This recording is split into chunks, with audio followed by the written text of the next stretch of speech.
2 Kings chapter 1. After the death of Ahab, Moab rebelled against Israel. Now Ahaziah had fallen through the lattice of his upper room in Samaria and injured himself. So he sent messengers and instructed them, "Go inquire of Baal-zebub, the god of Ekron, whether I will recover from this injury."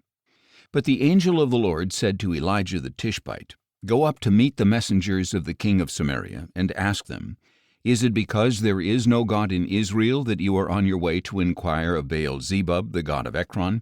Therefore this is what the Lord says, You will not get up from the bed on which you are lying, you will surely die.'" So Elijah departed.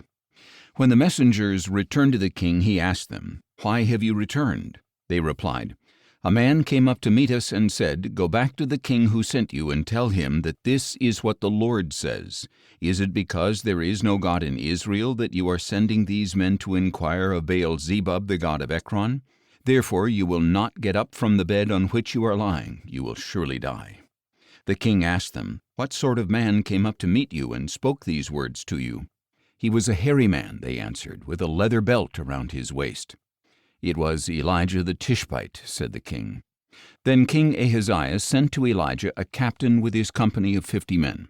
So the captain went up to Elijah, who was sitting on top of a hill, and said to him, "Man of God, the king declares, 'Come down.'" Elijah answered the captain, "If I am a man of God, may fire come down from heaven and consume you and your 50 men." And fire came down from heaven and consumed the captain and his 50 men. So the king sent to Elijah another captain with his 50 men. And the captain said to Elijah, "Man of God, the king declares, 'Come down at once.'" Again Elijah replied, "If I am a man of God, may fire come down from heaven and consume you and your 50 men." And the fire of God came down from heaven and consumed the captain and his 50 men. So the king sent a third captain with his 50 men. And the third captain went up, fell on his knees before Elijah, and begged him, "Man of God, may my life and the lives of these 50 servants please be precious in your sight. Behold, fire has come down from heaven and consumed the first 2 captains of 50 with all their men. But now may my life be precious in your sight." Then the angel of the Lord said to Elijah, "Go down with him, do not be afraid of him." So Elijah got up and went down with him to the king. And Elijah said to King Ahaziah, "This is what the Lord says, Is there really no God in Israel for you to inquire of his word? Is that why you have sent messengers to inquire of Baal-zebub, the god of Ekron? Therefore you will not get up from the bed on which you are lying, you will surely die." So Ahaziah died according to the word of the Lord that Elijah had spoken. And since he had no son, Jehoram succeeded him in the 2nd year of the reign of Jehoram son of Jehoshaphat over Judah. As for the rest of the acts of Ahaziah, along with his accomplishments, are they not written in the book of the Chronicles of the Kings of Israel? 2 Kings chapter 2. Shortly before the Lord took Elijah up to heaven in a whirlwind, Elijah and Elisha were on their way from Gilgal. And Elijah said to Elisha, "Please stay here, for the Lord has sent me on to Bethel." But Elisha replied, "As surely as the Lord lives and as you yourself live, I will not leave you." So they went down to Bethel. Then the sons of the prophets at Bethel came out to Elisha and said, "Do you know that the Lord will take your master away from you today?" "Yes, I know," he replied. "Do not speak of it." And Elijah said to Elisha, "Please stay here, for the Lord has sent me on to Jericho." But Elisha replied, "As surely as the Lord lives and as you yourself live, I will not leave you." So they went to Jericho. Then the sons of the prophets at Jericho came up to Elisha and said, "Do you know that the Lord will take your master away from you today?" "Yes, I know," he replied. "Do not speak of it." And Elijah said to Elisha, "Please stay here, for the Lord has sent me on to the Jordan." But Elisha replied, "As surely as the Lord lives and as you yourself live, I will not leave you." So the 2 of them went on. Then a company of 50 of the sons of the prophets went and stood at a distance, facing Elijah and Elisha as the 2 of them stood by the Jordan. And Elijah took his cloak, rolled it up, and struck the waters, which parted to the right and to the left, so that the 2 of them crossed over on dry ground. After they had crossed over, Elijah said to Elisha, "Tell me, what can I do for you before I am taken away from you?" "Please let me inherit a double portion of your spirit," Elisha replied. "You have requested a difficult thing," said Elijah. "Nevertheless, if you see me as I am taken from you, it will be yours, but if not, then it will not be so." As they were walking along and talking together, suddenly a chariot of fire with horses of fire appeared and separated the two of them, and Elijah went up into heaven in a whirlwind. As Elisha watched, he cried out, my father, the chariots and horsemen of Israel!" And he saw Elijah no more. So taking hold of his own clothes, he tore them in two.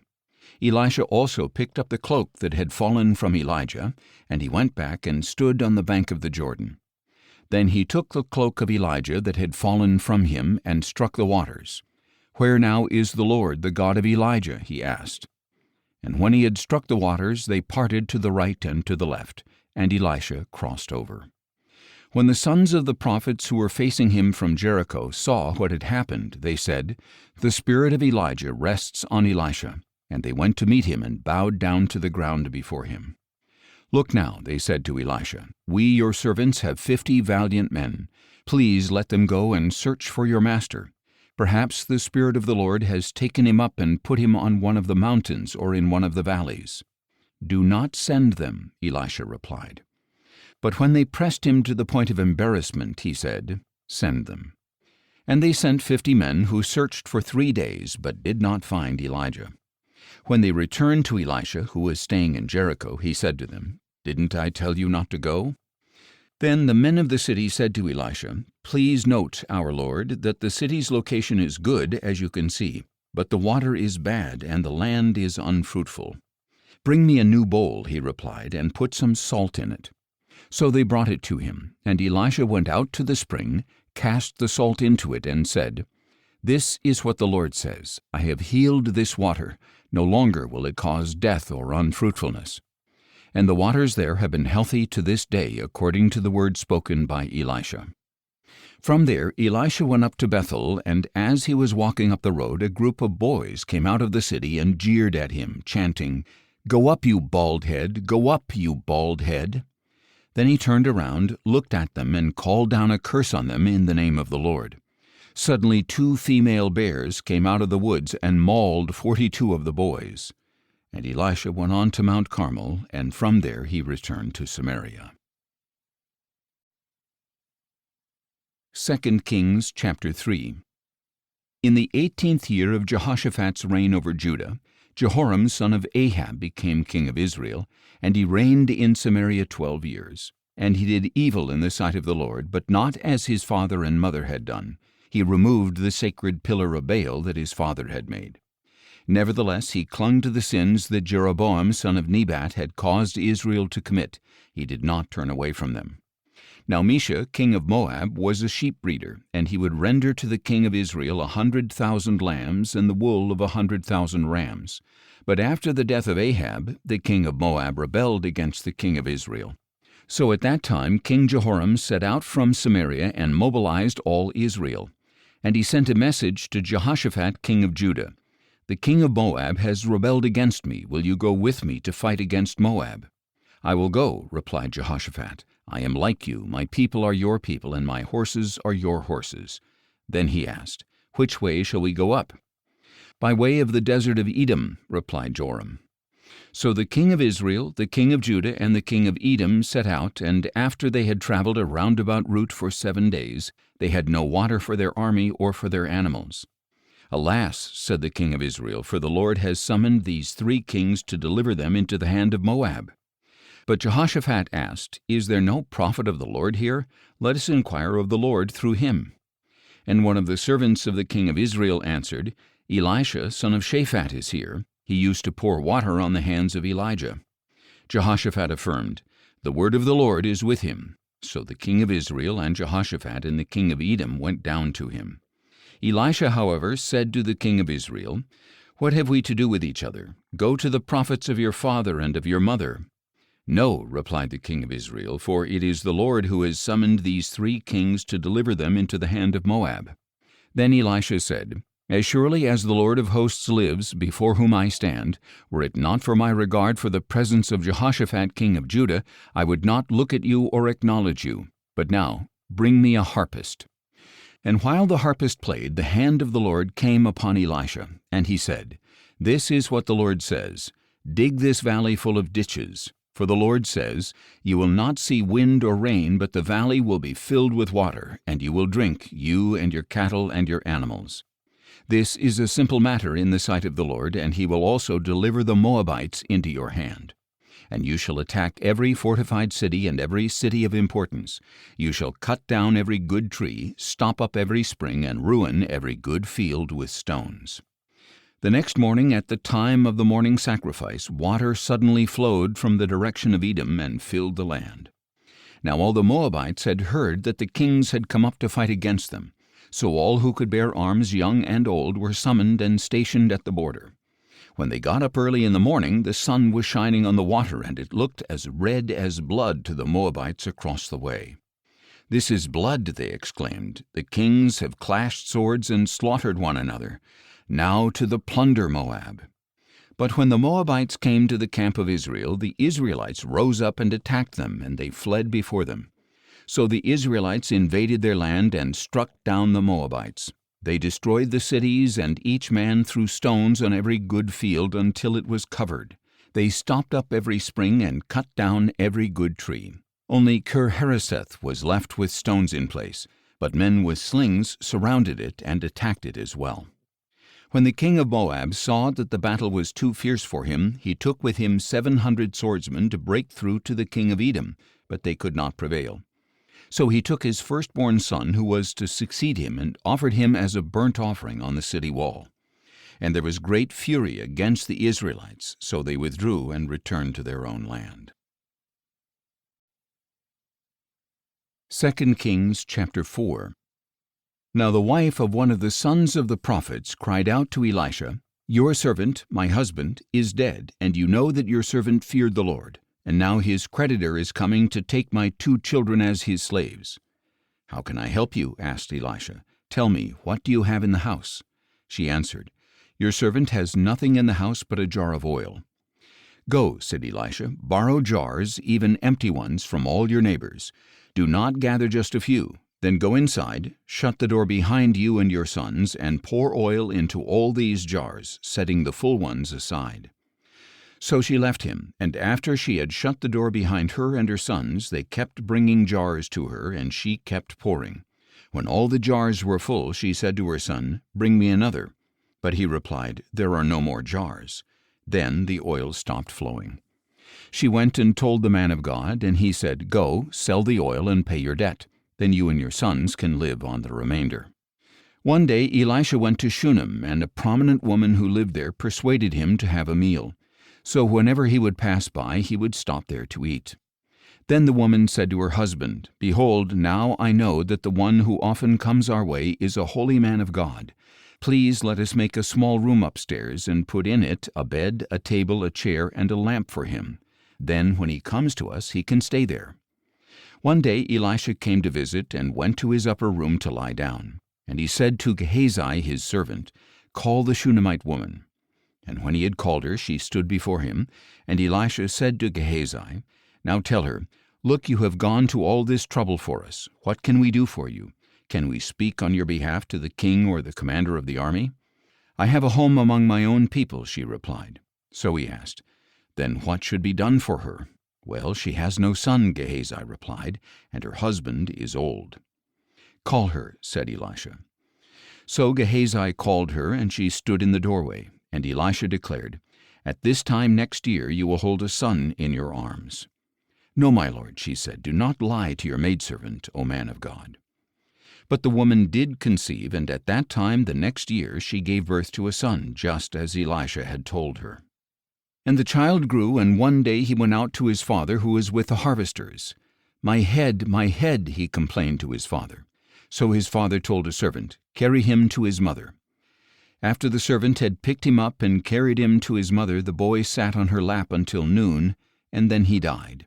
And she went up and laid him on the bed of the man of God. Then she shut the door and went out. And the woman called her husband and said, "Please send me one of the servants and one of the donkeys, that I may go quickly to the man of God and return." "Why would you go to him today?" he replied. "It is not a new moon or a Sabbath." "Everything is all right," she said. Then she saddled the donkey and told her servant, "Drive onward, do not slow the pace for me unless I tell you." So she set out and went to the man of God at Mount Carmel. When the man of God saw her at a distance, he said to his servant Gehazi, "Look, there is the Shunammite woman. Please run out now to meet her and ask, 'Are you all right? Is your husband all right? Is your child all right?'" And she answered, "Everything is all right." When she reached the man of God at the mountain, she clung to his feet. Gehazi came over to push her away, but the man of God said, "Leave her alone, for her soul is in deep distress, and the Lord has hidden it from me and has not told me."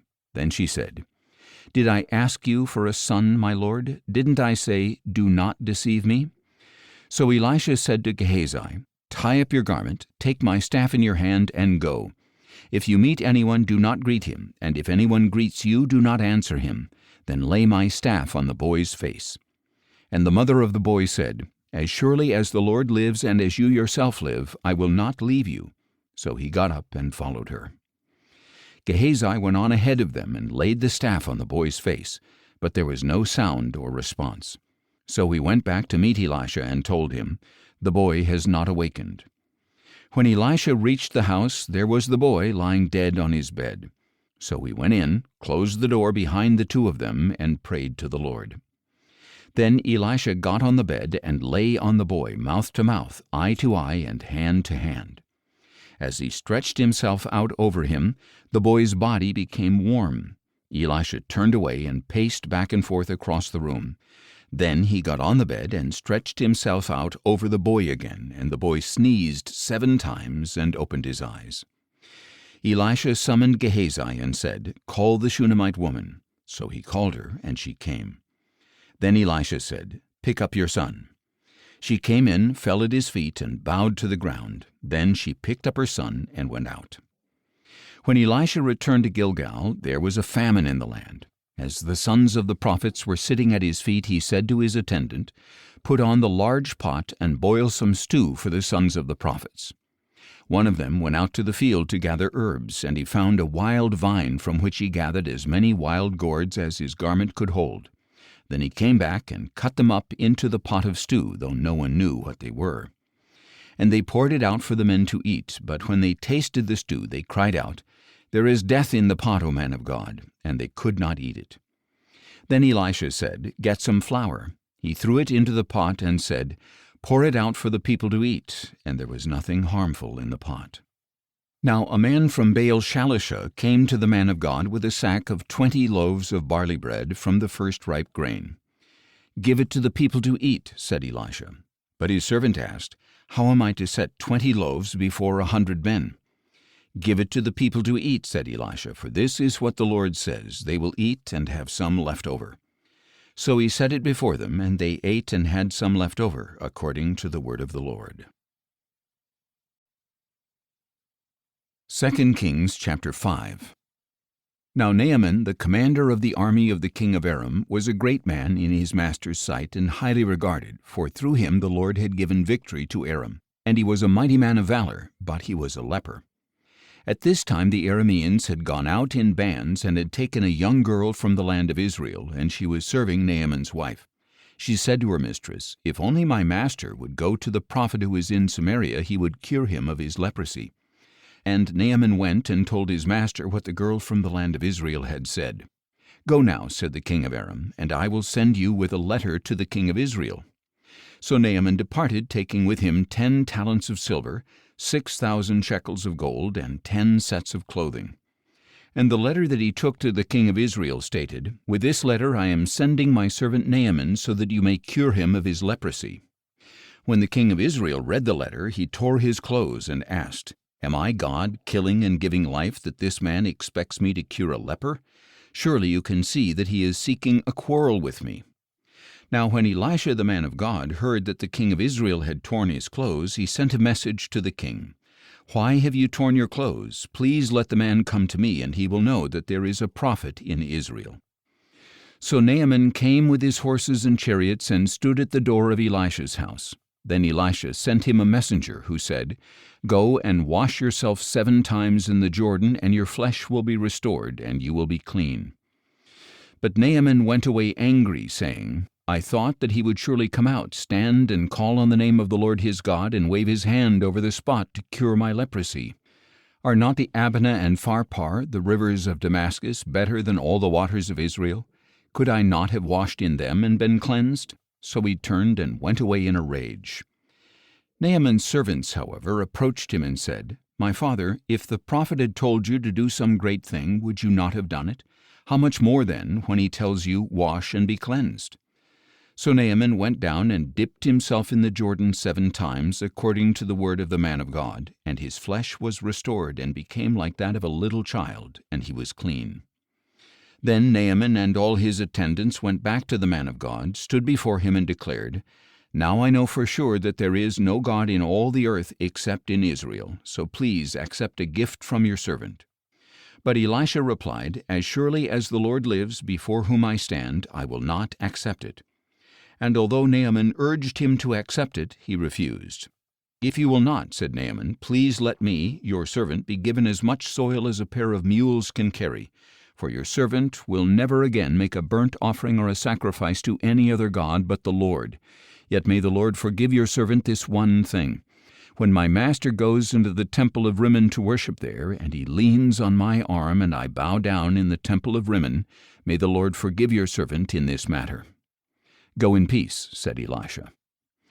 But after Naaman had traveled a short distance, Gehazi, the servant of Elisha, the man of God, said, "Look, my master has spared this Aramean, Naaman, while not accepting what he brought.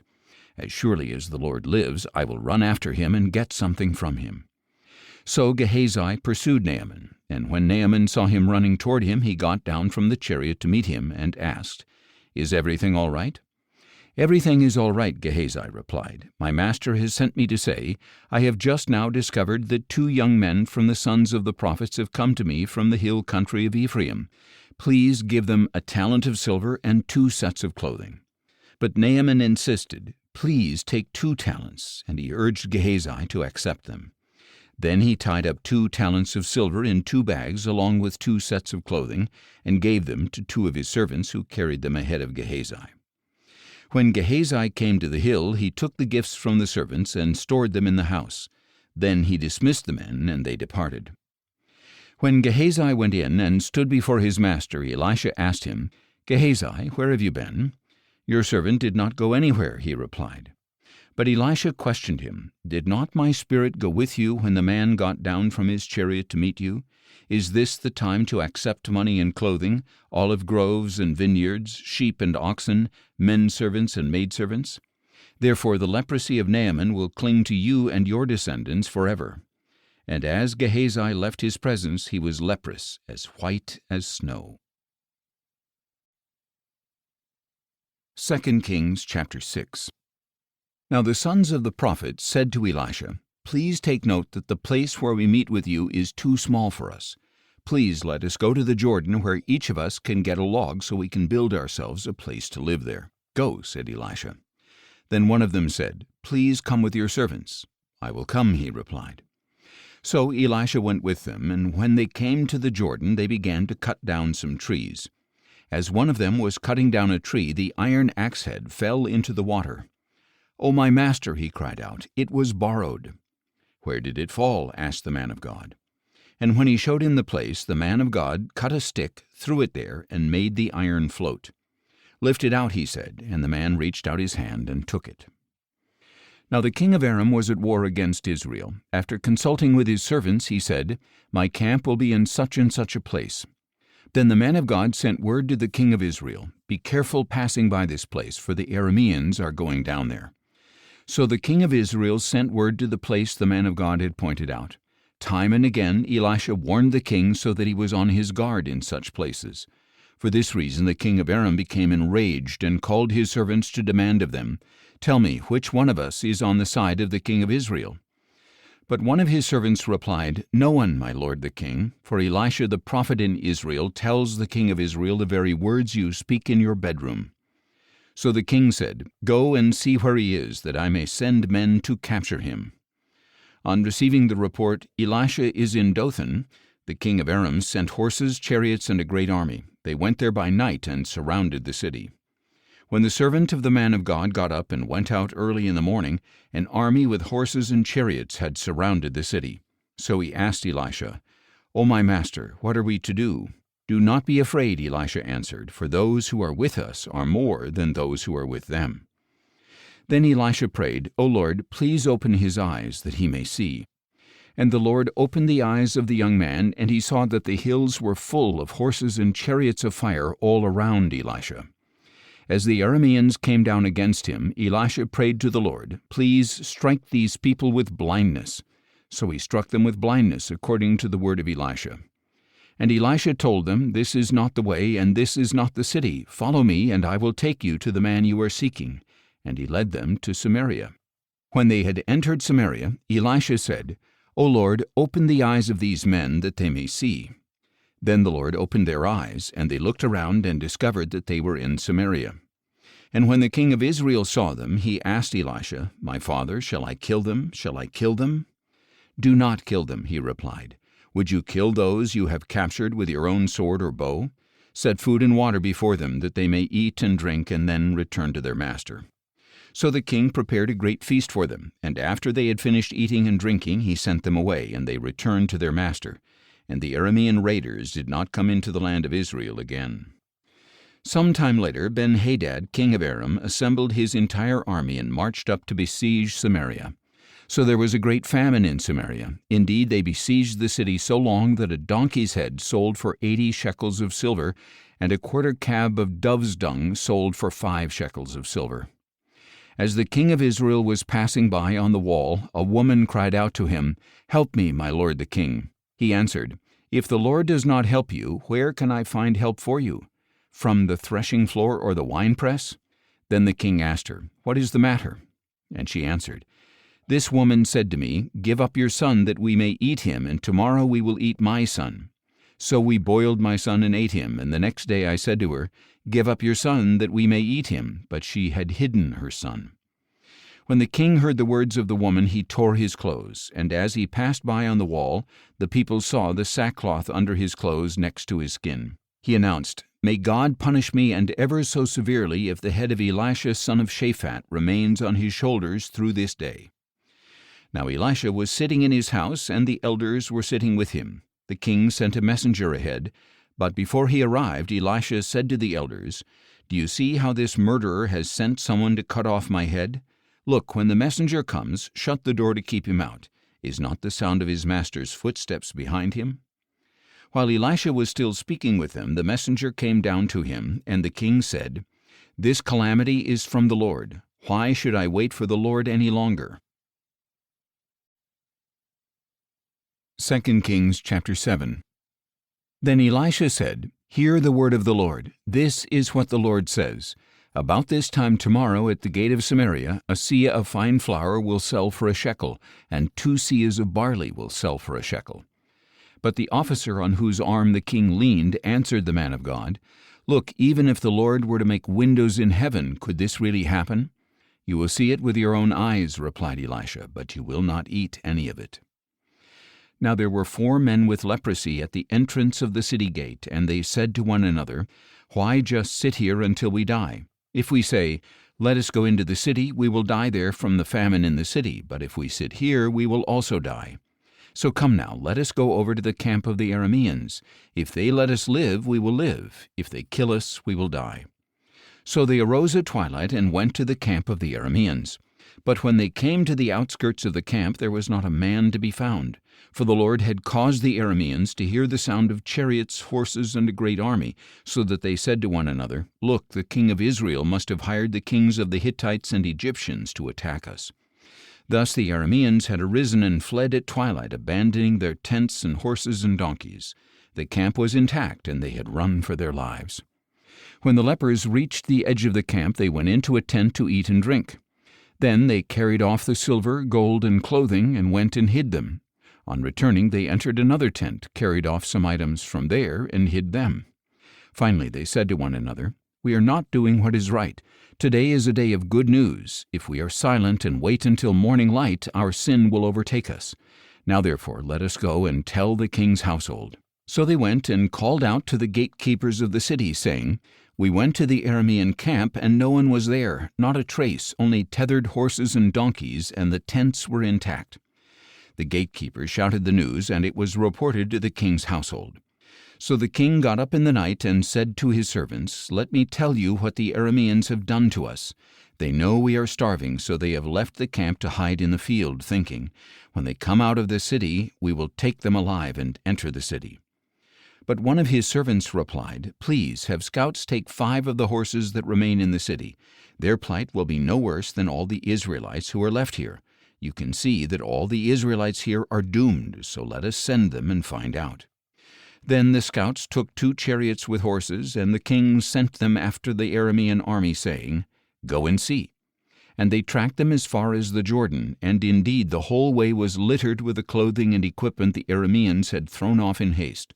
So the scouts returned and told the king. Then the people went out and plundered the camp of the Arameans. It was then that a seah of fine flour sold for a shekel, and 2 seahs of barley sold for a shekel, according to the word of the Lord. Now the king had appointed the officer on whose arm he leaned to be in charge of the gate, but the people trampled him in the gateway, and he died, just as the man of God had foretold when the king had come to him. It happened just as the man of God had told the king. About this time tomorrow at the gate of Samaria 2 seahs of barley will sell for a shekel, and a seah of fine flour will sell for a shekel.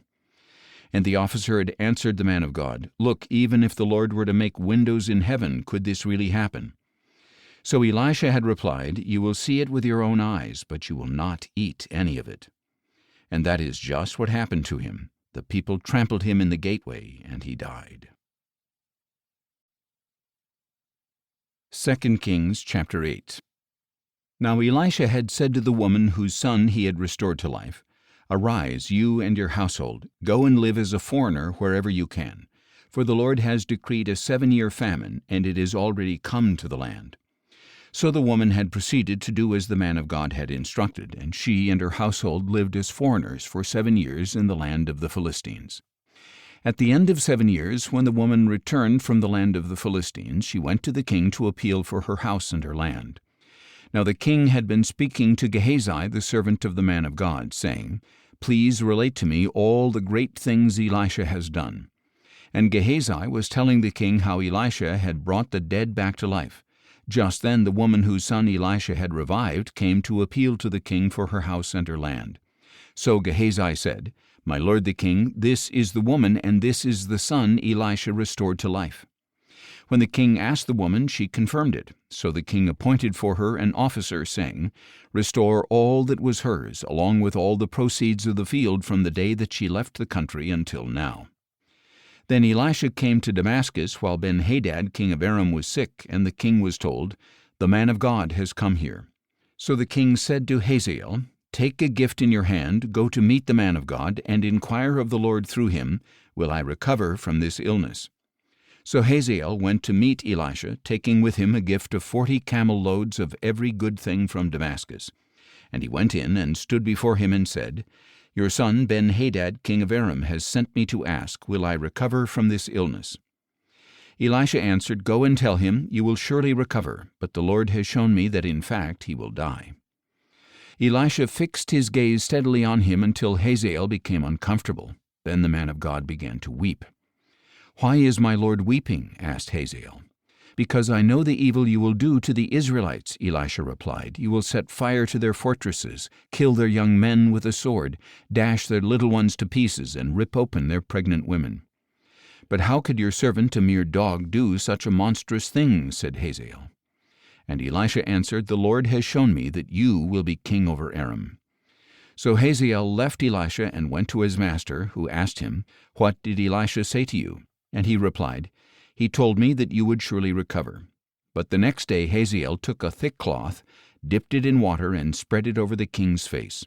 So Ben-Hadad died, and Hazael reigned in his place. In the 5th year of the reign of Joram son of Ahab over Israel, Jehoram son of Jehoshaphat succeeded his father as king of Judah.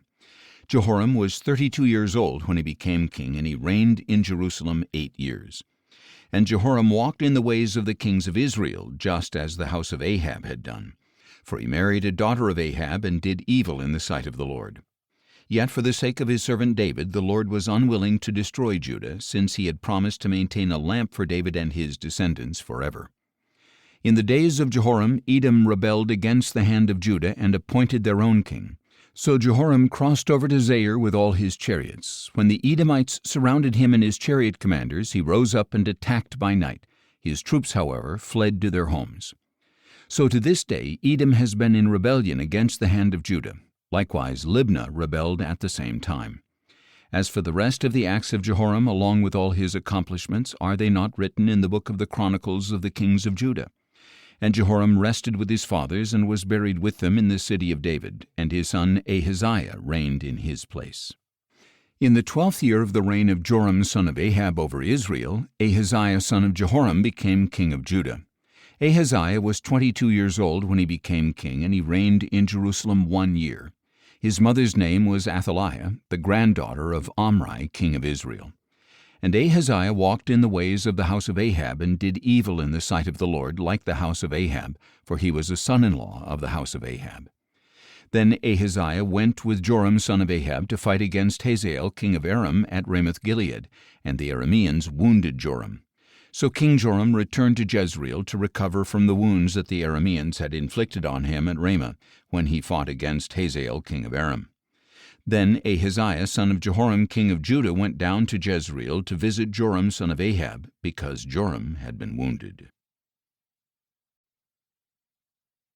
2 Kings chapter 9. Now Elisha the prophet summoned one of the sons of the prophets, and said to him, Tuck your cloak under your belt, take this flask of oil, and go to Ramoth-Gilead. When you arrive, look for Jehu son of Jehoshaphat the son of Nimshi. Go in, get him away from his companions, and take him to an inner room. Then take the flask of oil, pour it on his head, and declare, This is what the Lord says, I anoint you king over Israel. Then open the door and run. Do not delay. So the young prophet went to Ramoth-Gilead, and when he arrived, the army commanders were sitting there. I have a message for you, commander, he said. For which of us? Asked Jehu. For you, commander, he replied. So Jehu got up and went into the house, where the young prophet poured the oil on his head and declared, This is what the Lord, the God of Israel, says, I anoint you king over the Lord's people Israel, and you are to strike down the house of your master Ahab, so that I may avenge the blood of my servants the prophets, and the blood of all the servants of the Lord shed by the hand of Jezebel. The whole house of Ahab will perish, and I will cut off from Ahab every male, both slave and free, in Israel. I will make the house of Ahab like the houses of Jeroboam son of Nebat and Baasha son of Ahijah. And on the plot of ground at Jezreel the dogs will devour Jezebel, and there will be no one to bury her. Then the young prophet opened the door and ran. When Jehu went out to the servants of his master, they asked, Is everything all right? Why did this madman come to you? You know his kind in their babble, he replied. That is a lie, they said. Tell us now. So Jehu answered, He talked to me about this and that, and he said, This is what the Lord says, I anoint you king over Israel. Quickly each man took his garment and put it under Jehu on the bare steps. Then they blew the ram's horn and proclaimed, Jehu is king. Thus Jehu son of Jehoshaphat the son of Nimshi conspired against Joram. Now Joram and all Israel had been defending Ramoth-Gilead against Hazael king of Aram. But King Joram had returned to Jezreel to recover from the wounds he had suffered at the hands of the Arameans in the battle against Hazael their king. So Jehu said, If you commanders wish to make me king, then do not let anyone escape from the city to go and tell it in Jezreel.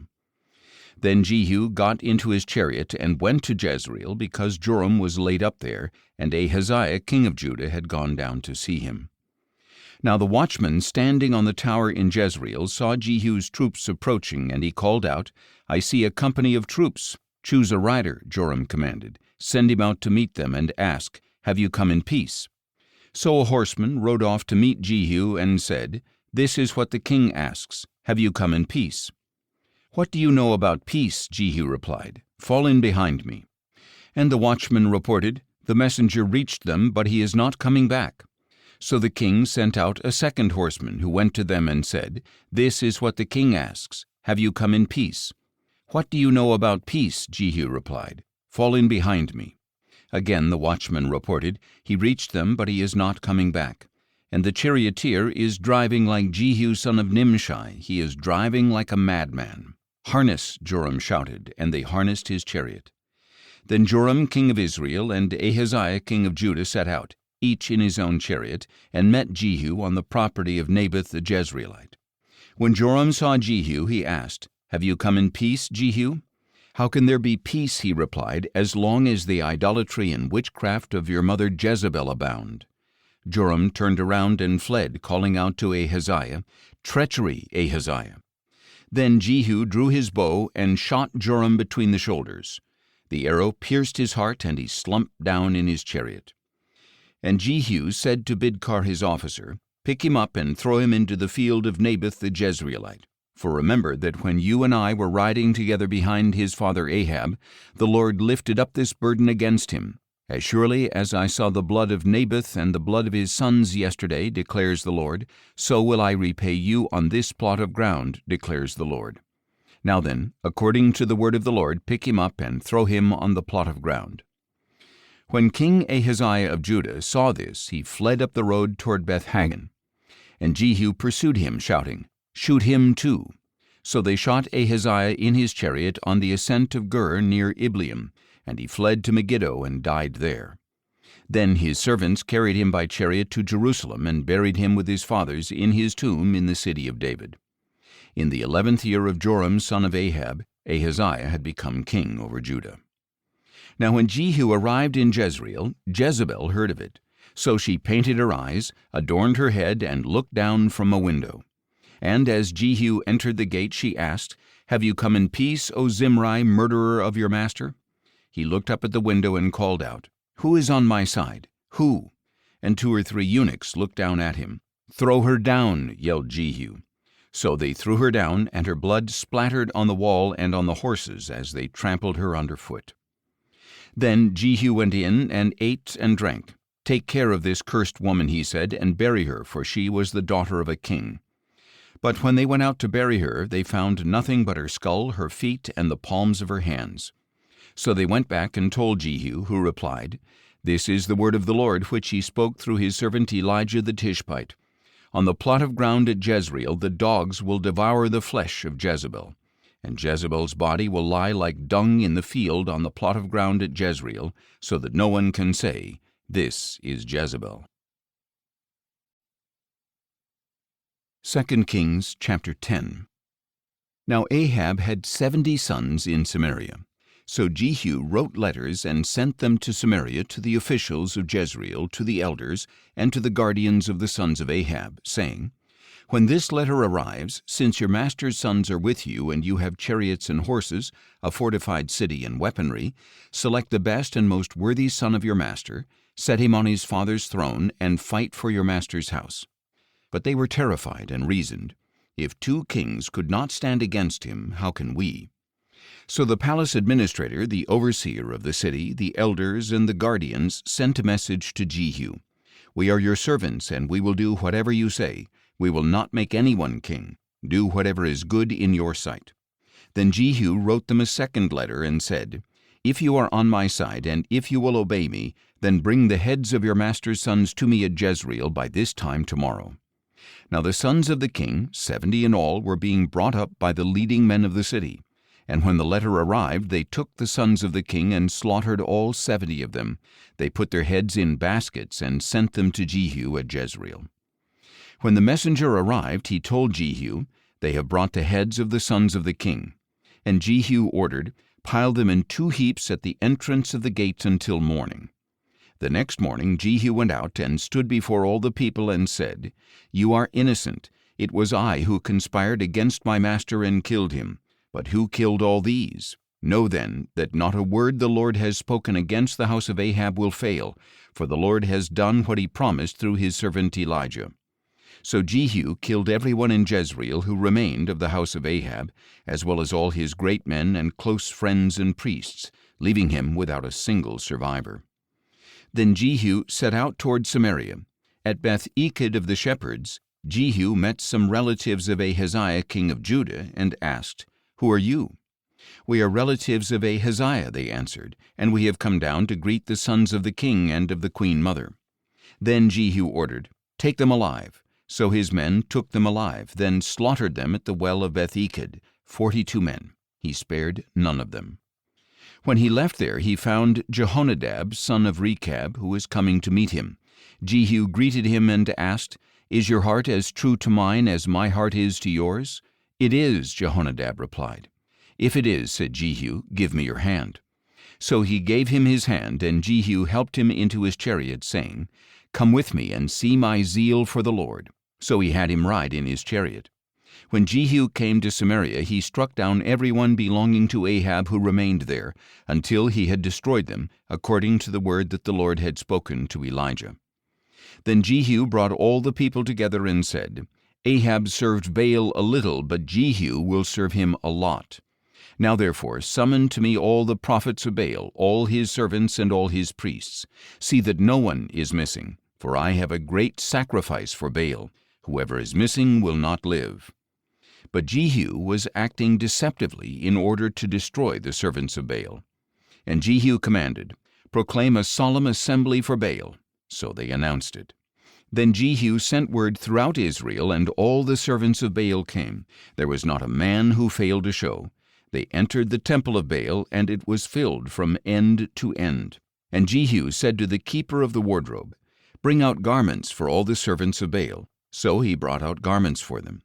Next Jehu and Jehonadab son of Rechab entered the temple of Baal, and Jehu said to the servants of Baal, "Look around to see that there are no servants of the Lord here among you, only servants of Baal." And they went in to offer sacrifices and burnt offerings. Now Jehu had stationed 80 men outside and warned them, "If anyone allows one of the men I am delivering into your hands to escape, he will forfeit his life for theirs." When he had finished making the burnt offering, Jehu said to the guards and officers, "Go in and kill them, do not let anyone out." So the guards and officers put them to the sword, threw the bodies out, and went into the inner room of the temple of Baal. They brought out the sacred pillar of the temple of Baal and burned it. They also demolished the sacred pillar of Baal. Then they tore down the temple of Baal and made it into a latrine, which it is to this day. Thus Jehu eradicated Baal from Israel, but he did not turn away from the sins that Jeroboam son of Nebat had caused Israel to commit, the worship of the golden calves at Bethel and Dan. Nevertheless the Lord said to Jehu, "Because you have done well in carrying out what is right in my sight, and have done to the house of Ahab all that was in my heart, 4 generations of your sons will sit on the throne of Israel." Yet Jehu was not careful to follow the instruction of the Lord, the God of Israel, with all his heart. He did not turn away from the sins that Jeroboam had caused Israel to commit. In those days the Lord began to reduce the size of Israel. Hazael defeated the Israelites throughout their territory from the Jordan eastward through all the land of Gilead, the region of Gad, Reuben, and Manasseh, and from Aroer by the Arnon Valley through Gilead to Bashan. As for the rest of the acts of Jehu, along with all his accomplishments and all his might, are they not written in the book of the Chronicles of the kings of Israel? And Jehu rested with his fathers and was buried in Samaria. And his son Jehoahaz reigned in his place. So the duration of Jehu's reign over Israel in Samaria was 28 years. 2 Kings chapter 11. When Athaliah, the mother of Ahaziah, saw that her son was dead, she proceeded to annihilate all the royal heirs. But Jehosheba, daughter of King Joram, the sister of Ahaziah, took Joash, son of Ahaziah, and stole him away from among the sons of the king who were being murdered. She put him and his nurse in a bedroom to hide him from Athaliah, and he was not killed. And Joash remained hidden with his nurse in the house of the Lord for 6 years, while Athaliah ruled the land. Then in the 7th year, Jehoiada sent for the commanders of hundreds, the Kerites, and the guards, and had them brought into the house of the Lord. There he made a covenant with them and put them under oath. He showed them the king's son and commanded them, "This is what you are to do. A third of you who come on duty on the Sabbath shall guard the royal palace. A third shall be at the gate of Sur, and a third at the gate behind the guards. You are to take turns guarding the temple. The 2 divisions that would go off duty on the Sabbath are to guard the house of the Lord for the king. You must surround the king with weapons in hand, and anyone who approaches the ranks must be put to death. You must stay close to the king wherever he goes." So the commanders of hundreds did everything that Jehoiada the priest had ordered. Each of them took his men, those coming on duty on the Sabbath and those going off duty, and came to Jehoiada the priest. Then the priest gave to the commanders of hundreds the spears and shields of King David from the house of the Lord. And the guards stood with weapons in hand surrounding the king by the altar and the temple, from the south side to the north side of the temple. Then Jehoiada brought out the king's son, put the crown on him, presented him with a testimony, and proclaimed him king. They anointed him, and the people clapped their hands and declared, "Long live the king." When Athaliah heard the noise from the guards and the people, she went out to the people in the house of the Lord. And she looked out and saw the king standing by the pillar according to the custom. The officers and trumpeters were beside the king, and all the people of the land were rejoicing and blowing trumpets. Then Athaliah tore her clothes and screamed, "Treason! Treason!"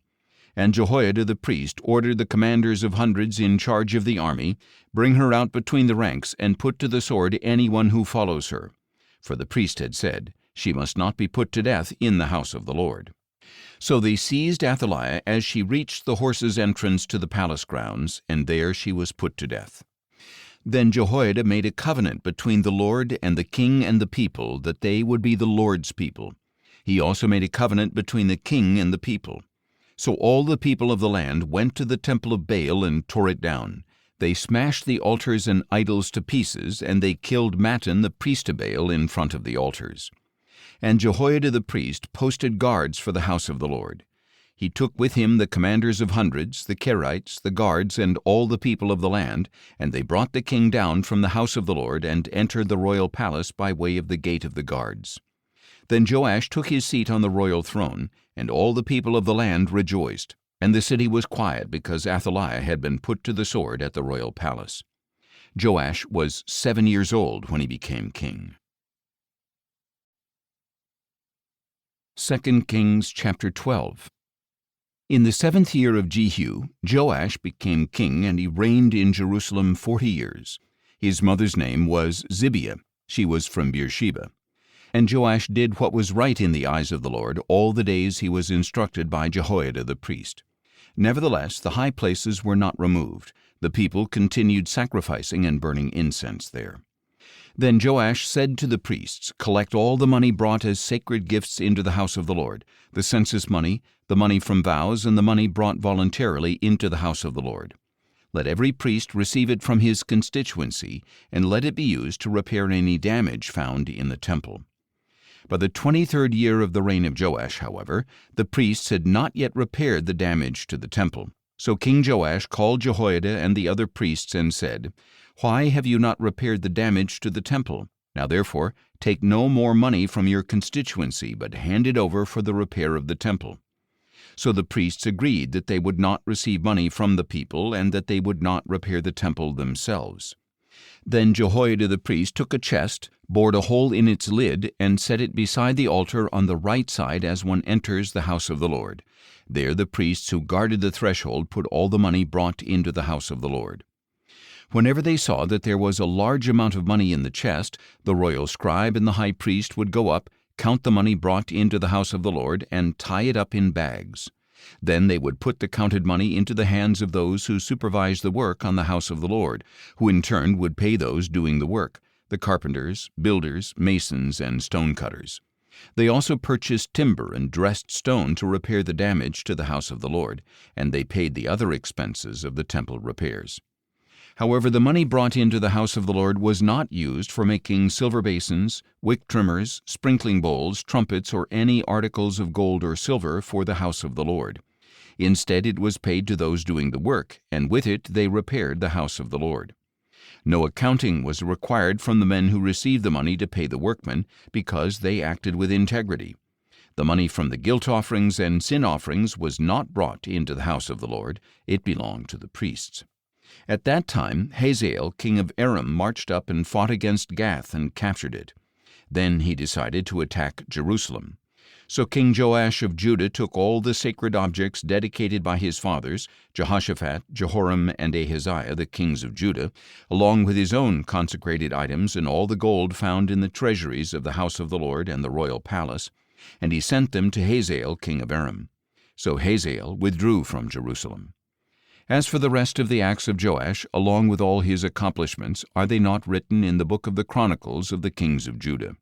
And the servants of Joash rose up and formed a conspiracy and killed him at Beth-Millo on the road down to Silla. His servants Jozabad son of Shimeath and Jehozabad son of Shomer struck him down, and he died. And they buried him with his fathers in the city of David, and his son Amaziah reigned in his place. 2 Kings chapter 13. In the 23rd year of the reign of Joash son of Ahaziah over Judah, Jehoahaz son of Jehu became king of Israel, and he reigned in Samaria 17 years. And he did evil in the sight of the Lord, and followed the sins that Jeroboam son of Nebat had caused Israel to commit. He did not turn away from them. So the anger of the Lord burned against Israel, and he delivered them continually into the hands of Hazael king of Aram and his son Ben-Hadad. Then Jehoahaz sought the favor of the Lord, and the Lord listened to him because he saw the oppression that the king of Aram had inflicted on Israel. So the Lord gave Israel a deliverer, and they escaped the power of the Arameans. Then the people of Israel lived in their own homes as they had before. Nevertheless, they did not turn away from the sins that the house of Jeroboam had caused Israel to commit, but they continued to walk in them. The Asherah pole even remained standing in Samaria. Jehoahaz had no army left except 50 horsemen, 10 chariots, and 10,000 foot soldiers, because the king of Aram had destroyed them and made them like the dust at threshing. As for the rest of the acts of Jehoahaz, along with all his accomplishments and his might, are they not written in the book of the Chronicles of the kings of Israel?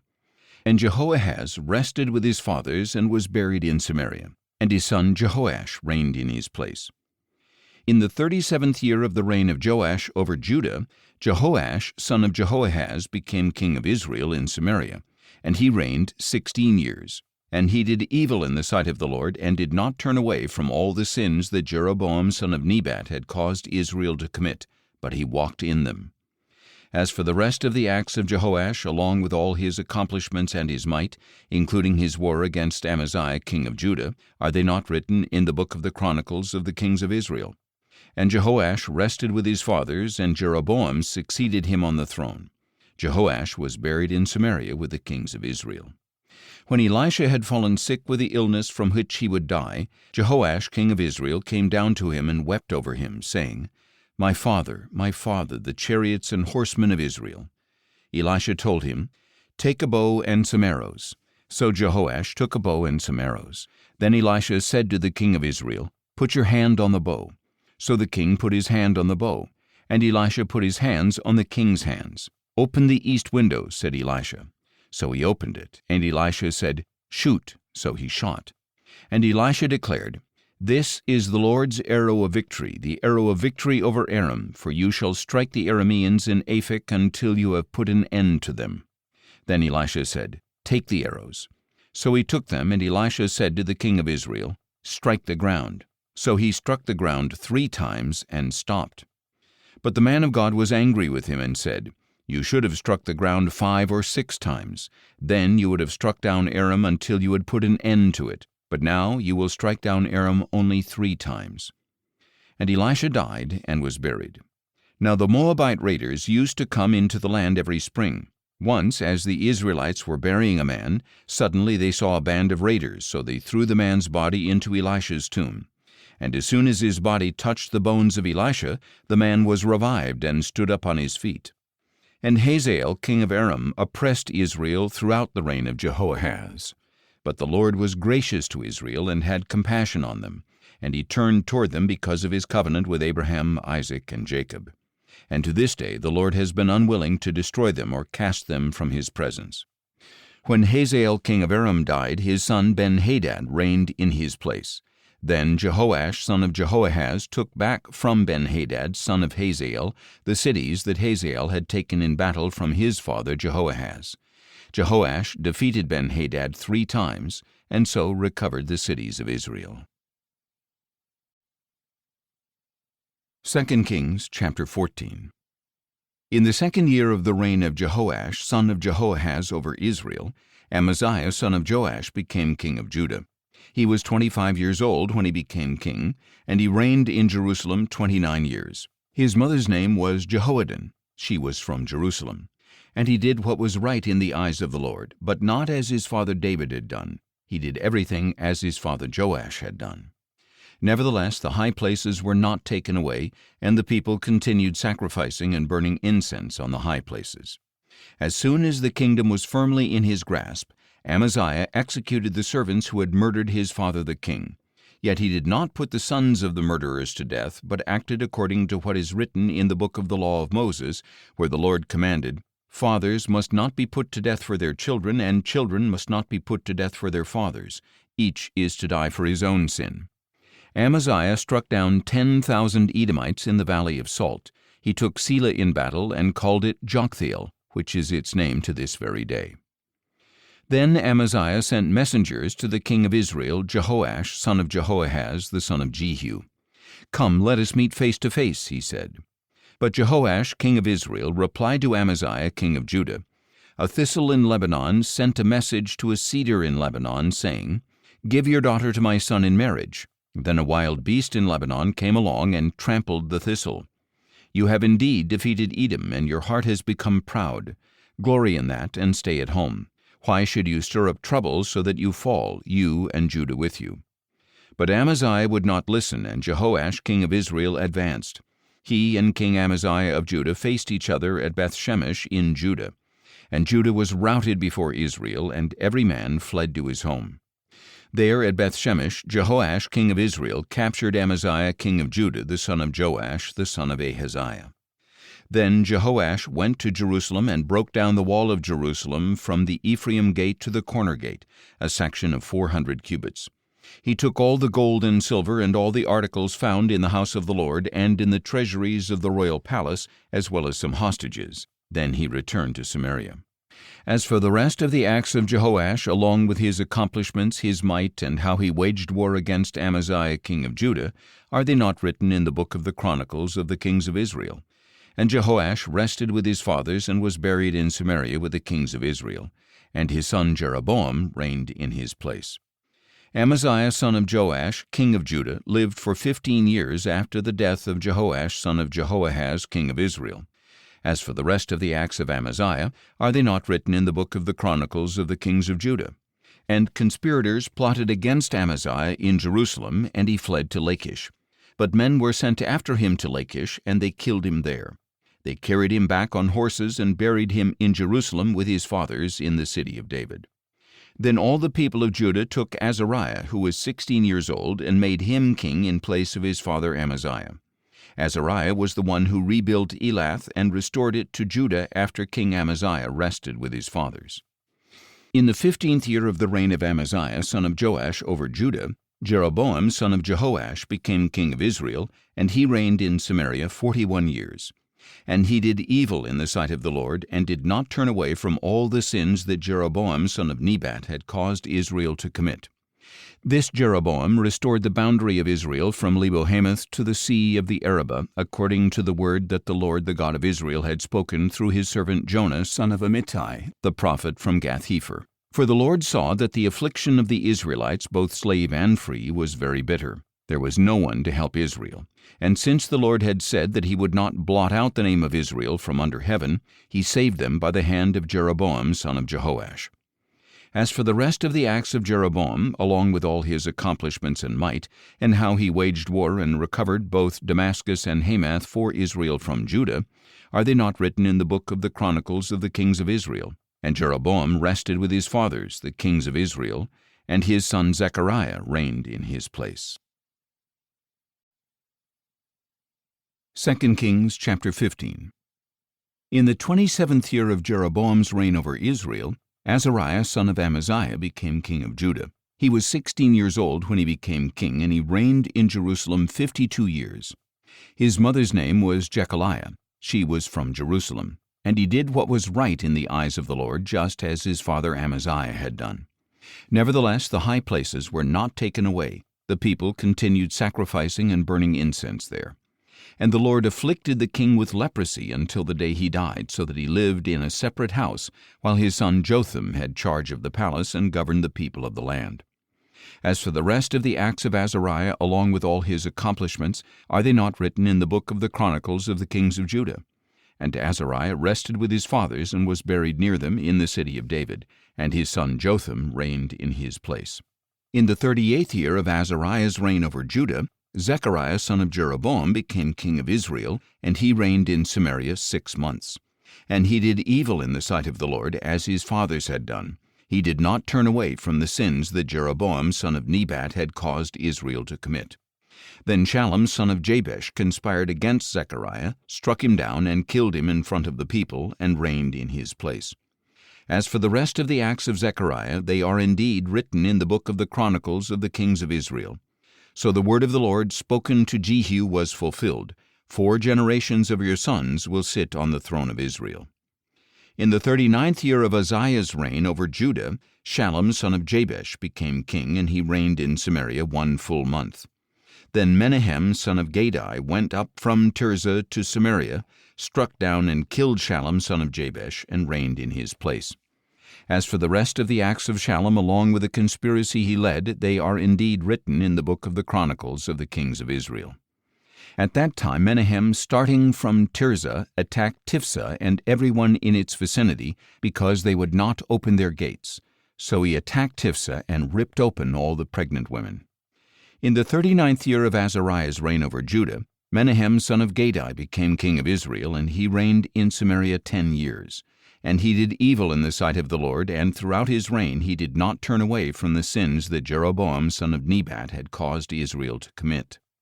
Then Pul, king of Assyria, invaded the land, and Menahem gave Pul 1,000 talents of silver in order to gain his support and strengthen his own grip on the kingdom. Menahem exacted this money from each of the wealthy men of Israel, 50 shekels of silver from each man, to give to the king of Assyria. So the king of Assyria withdrew and did not remain in the land. As for the rest of the acts of Menahem, along with all his accomplishments, are they not written in the book of the Chronicles of the kings of Israel?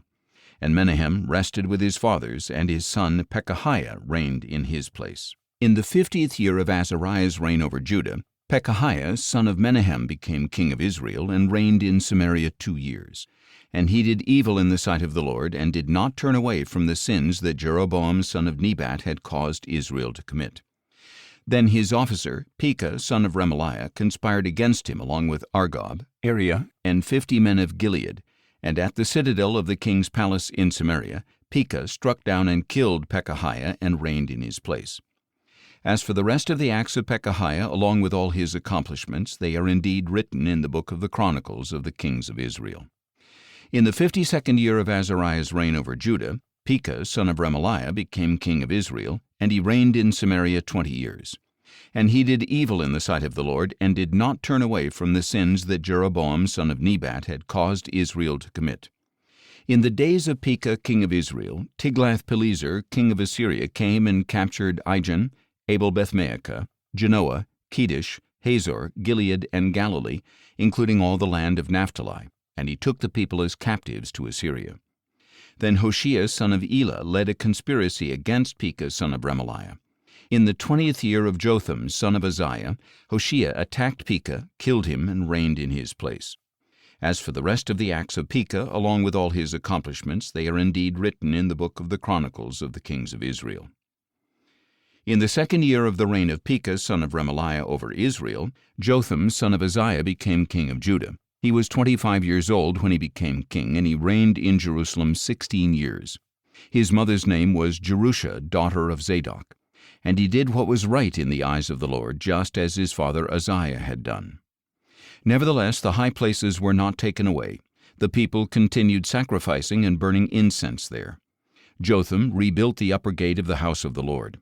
As for the rest of the acts of Jotham, along with his accomplishments, are they not written in the book of the Chronicles of the kings of Judah? In those days the Lord began to send Rezin king of Aram and Pekah son of Remaliah against Judah. And Jotham rested with his fathers and was buried with them in the city of David his father, and his son Ahaz reigned in his place. 2 Kings chapter 16. In the 17th year of Pekah son of Remaliah, Ahaz son of Jotham became king of Judah. Ahaz was 20 years old when he became king, and he reigned in Jerusalem 16 years. And unlike David his father, he did not do what was right in the eyes of the Lord his God. Instead, he walked in the ways of the kings of Israel, and even sacrificed his son in the fire, according to the abominations of the nations that the Lord had driven out before the Israelites. And he sacrificed and burned incense on the high places, on the hills, and under every green tree. Then Rezin king of Aram and Pekah son of Remaliah king of Israel came up to wage war against Jerusalem. They besieged Ahaz, but could not overcome him. At that time Rezin king of Aram recovered Elath for Aram, drove out the men of Judah, and sent the Edomites into Elath, where they live to this day. So Ahaz sent messengers to Tiglath-Pileser king of Assyria, saying, I am your servant and your son. Come up and save me from the hands of the kings of Aram and Israel who are rising up against me. Ahaz also took the silver and gold found in the house of the Lord and in the treasuries of the king's palace, and he sent it as a gift to the king of Assyria. So the king of Assyria responded to him, marched up to Damascus, and captured it. He took its people to Kir as captives and put Rezin to death. Then King Ahaz went to Damascus to meet Tiglath-Pileser king of Assyria. On seeing the altar in Damascus, King Ahaz sent Uriah the priest a model of the altar and complete plans for its construction. And Uriah the priest built the altar according to all the instructions King Ahaz had sent from Damascus, and he completed it by the time King Ahaz had returned. When the king came back from Damascus and saw the altar, he approached it and presented offerings on it. He offered his burnt offering and his grain offering, poured out his drink offering, and sprinkled the blood of his peace offerings on the altar. He also took the bronze altar that stood before the Lord from the front of the temple, between the new altar and the house of the Lord, and he put it on the north side of the new altar. Then King Ahaz commanded Uriah the priest, Offer on the great altar the morning burnt offering, the evening grain offering, and the king's burnt offering and grain offering, as well as the burnt offerings, grain offerings, and drink offerings of all the people of the land. Sprinkle on the altar all the blood of the burnt offerings and sacrifices, but I will use the bronze altar to seek guidance. So Uriah the priest did just as King Ahaz had commanded. King Ahaz also cut off the frames of the movable stands and removed the bronze basin from each of them. He took down the sea from the bronze oxen that were under it and put it on a stone base. And on account of the king of Assyria, he removed the Sabbath canopy they had built in the temple and closed the royal entryway outside the house of the Lord. As for the rest of the acts of Ahaz, along with his accomplishments, are they not written in the book of the Chronicles of the kings of Judah? And Ahaz rested with his fathers and was buried with them in the city of David, and his son Hezekiah reigned in his place. 2 Kings chapter 17. In the 12th year of the reign of Ahaz over Judah, Hoshea son of Elah became king of Israel, and he reigned in Samaria 9 years. And he did evil in the sight of the Lord, but not like the kings of Israel who preceded him. Shalmaneser king of Assyria attacked him, and Hoshea became his vassal and paid him tribute. But the king of Assyria discovered that Hoshea had conspired to send envoys to King So of Egypt, and that he had not paid tribute to the king of Assyria as in previous years. Therefore the king of Assyria arrested Hoshea and put him in prison. Then the king of Assyria invaded the whole land, marched up to Samaria, and besieged it for 3 years. In the 9th year of Hoshea, the king of Assyria captured Samaria and carried away the Israelites to Assyria, where he settled them in Halah, in Gozan by the Habor River, and in the cities of the Medes. All this happened because the people of Israel had sinned against the Lord their God, who had brought them out of the land of Egypt from under the hand of Pharaoh, king of Egypt. They had worshipped other gods and walked in the customs of the nations that the Lord had driven out before the Israelites, as well as in the practices introduced by the kings of Israel. The Israelites secretly did things against the Lord their God that were not right. From watchtower to fortified city they built high places in all their cities. They set up for themselves sacred pillars and Asherah poles on every high hill and under every green tree. They burned incense on all the high places like the nations that the Lord had driven out before them. They did wicked things, provoking the Lord to anger. They served idols, although the Lord had told them, "You shall not do this thing." Yet through all his prophets and seers the Lord warned Israel and Judah, saying, "Turn from your wicked ways and keep my commandments and statutes according to the entire law that I commanded your fathers and delivered to you through my servants the prophets." But they would not listen, and they stiffened their necks like their fathers, who did not believe the Lord their God. They rejected his statutes and the covenant he had made with their fathers, as well as the decrees he had given them. They pursued worthless idols and themselves became worthless, going after the surrounding nations that the Lord had commanded them not to imitate. They abandoned all the commandments of the Lord their God and made for themselves 2 cast idols of calves and an Asherah pole. They bowed down to all the host of heaven and served Baal. They sacrificed their sons and daughters in the fire and practiced divination and soothsaying. They devoted themselves to doing evil in the sight of the Lord, provoking him to anger. So the Lord was very angry with Israel, and he removed them from his presence. Only the tribe of Judah remained, and even Judah did not keep the commandments of the Lord their God, but lived according to the customs Israel had introduced. So the Lord rejected all the descendants of Israel. He afflicted them and delivered them into the hands of plunderers until he had banished them from his presence. When the Lord had torn Israel away from the house of David, they made Jeroboam son of Nebat king, and Jeroboam led Israel away from following the Lord and caused them to commit a great sin. The Israelites persisted in all the sins that Jeroboam had committed and did not turn away from them. Finally, the Lord removed Israel from his presence, as he had declared through all his servants the prophets. So Israel was exiled from their homeland into Assyria, where they are to this day. Then the king of Assyria brought people from Babylon, Cutha, Ava, Hamath, and Sepharvaim, and settled them in the towns of Samaria to replace the Israelites. They took possession of Samaria and lived in its towns. Now when the settlers first lived there, they did not worship the Lord, so he sent lions among them, which killed some of them. So they spoke to the king of Assyria, saying, "The peoples that you have removed and placed in the cities of Samaria do not know the requirements of the God of the land. Because of this he has sent lions among them, which are indeed killing them off." Then the king of Assyria commanded, "Send back one of the priests you carried off from Samaria, and have him go back to live there and teach the requirements of the God of the land." Thus one of the priests they had carried away came and lived in Bethel, and he began to teach them how they should worship the Lord. Nevertheless, the people of each nation continued to make their own gods in the cities where they had settled, and they set them up in the shrines that the people of Samaria had made on the high places.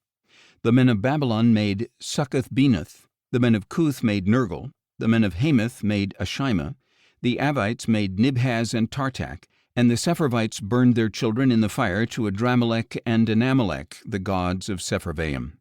So the new residents worshiped the Lord, but they also appointed for themselves priests of all sorts to serve in the shrines of the high places. They worshiped the Lord, but they also served their own gods according to the customs of the nations from which they had been carried away. To this day they are still practicing their former customs. None of them worship the Lord or observe the statutes, ordinances, laws, and commandments that the Lord gave the descendants of Jacob, whom he named Israel. For the Lord had made a covenant with the Israelites and commanded them, "Do not worship other gods or bow down to them. Do not serve them or sacrifice to them. Instead, worship the Lord who brought you out of the land of Egypt with great power and an outstretched arm. You are to bow down to him and offer sacrifices to him. And you must always be careful to observe the statutes, ordinances, laws, and commandments he wrote for you. Do not worship other gods. Do not forget the covenant I have made with you. Do not worship other gods, but worship the Lord your God, and he will deliver you from the hands of all your enemies." But they would not listen, and they persisted in their former customs. So these nations worship the Lord, but also serve their idols, and to this day their children and grandchildren continue to do as their fathers did. 2 Kings chapter 18. In the 3rd year of the reign of Hoshea son of Elah over Israel, Hezekiah son of Ahaz became king of Judah. He was 25 years old when he became king, and he reigned in Jerusalem 29 years. His mother's name was Abi, the daughter of Zechariah, and he did what was right in the eyes of the Lord, just as his father David had done.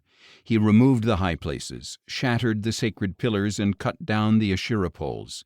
He also demolished the bronze snake called Nehushtan that Moses had made, for up to that time the Israelites had burned incense to it.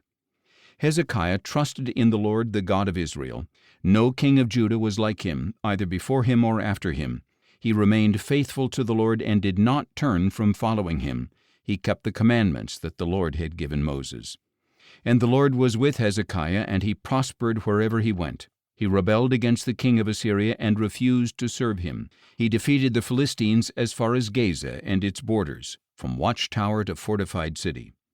In the 4th year of Hezekiah's reign, which was the 7th year of the reign of Hoshea son of Elah over Israel, Shalmaneser, king of Assyria, marched against Samaria and besieged it. And at the end of 3 years the Assyrians captured it. So Samaria was captured in the 6th year of Hezekiah, which was the 9th year of Hoshea king of Israel.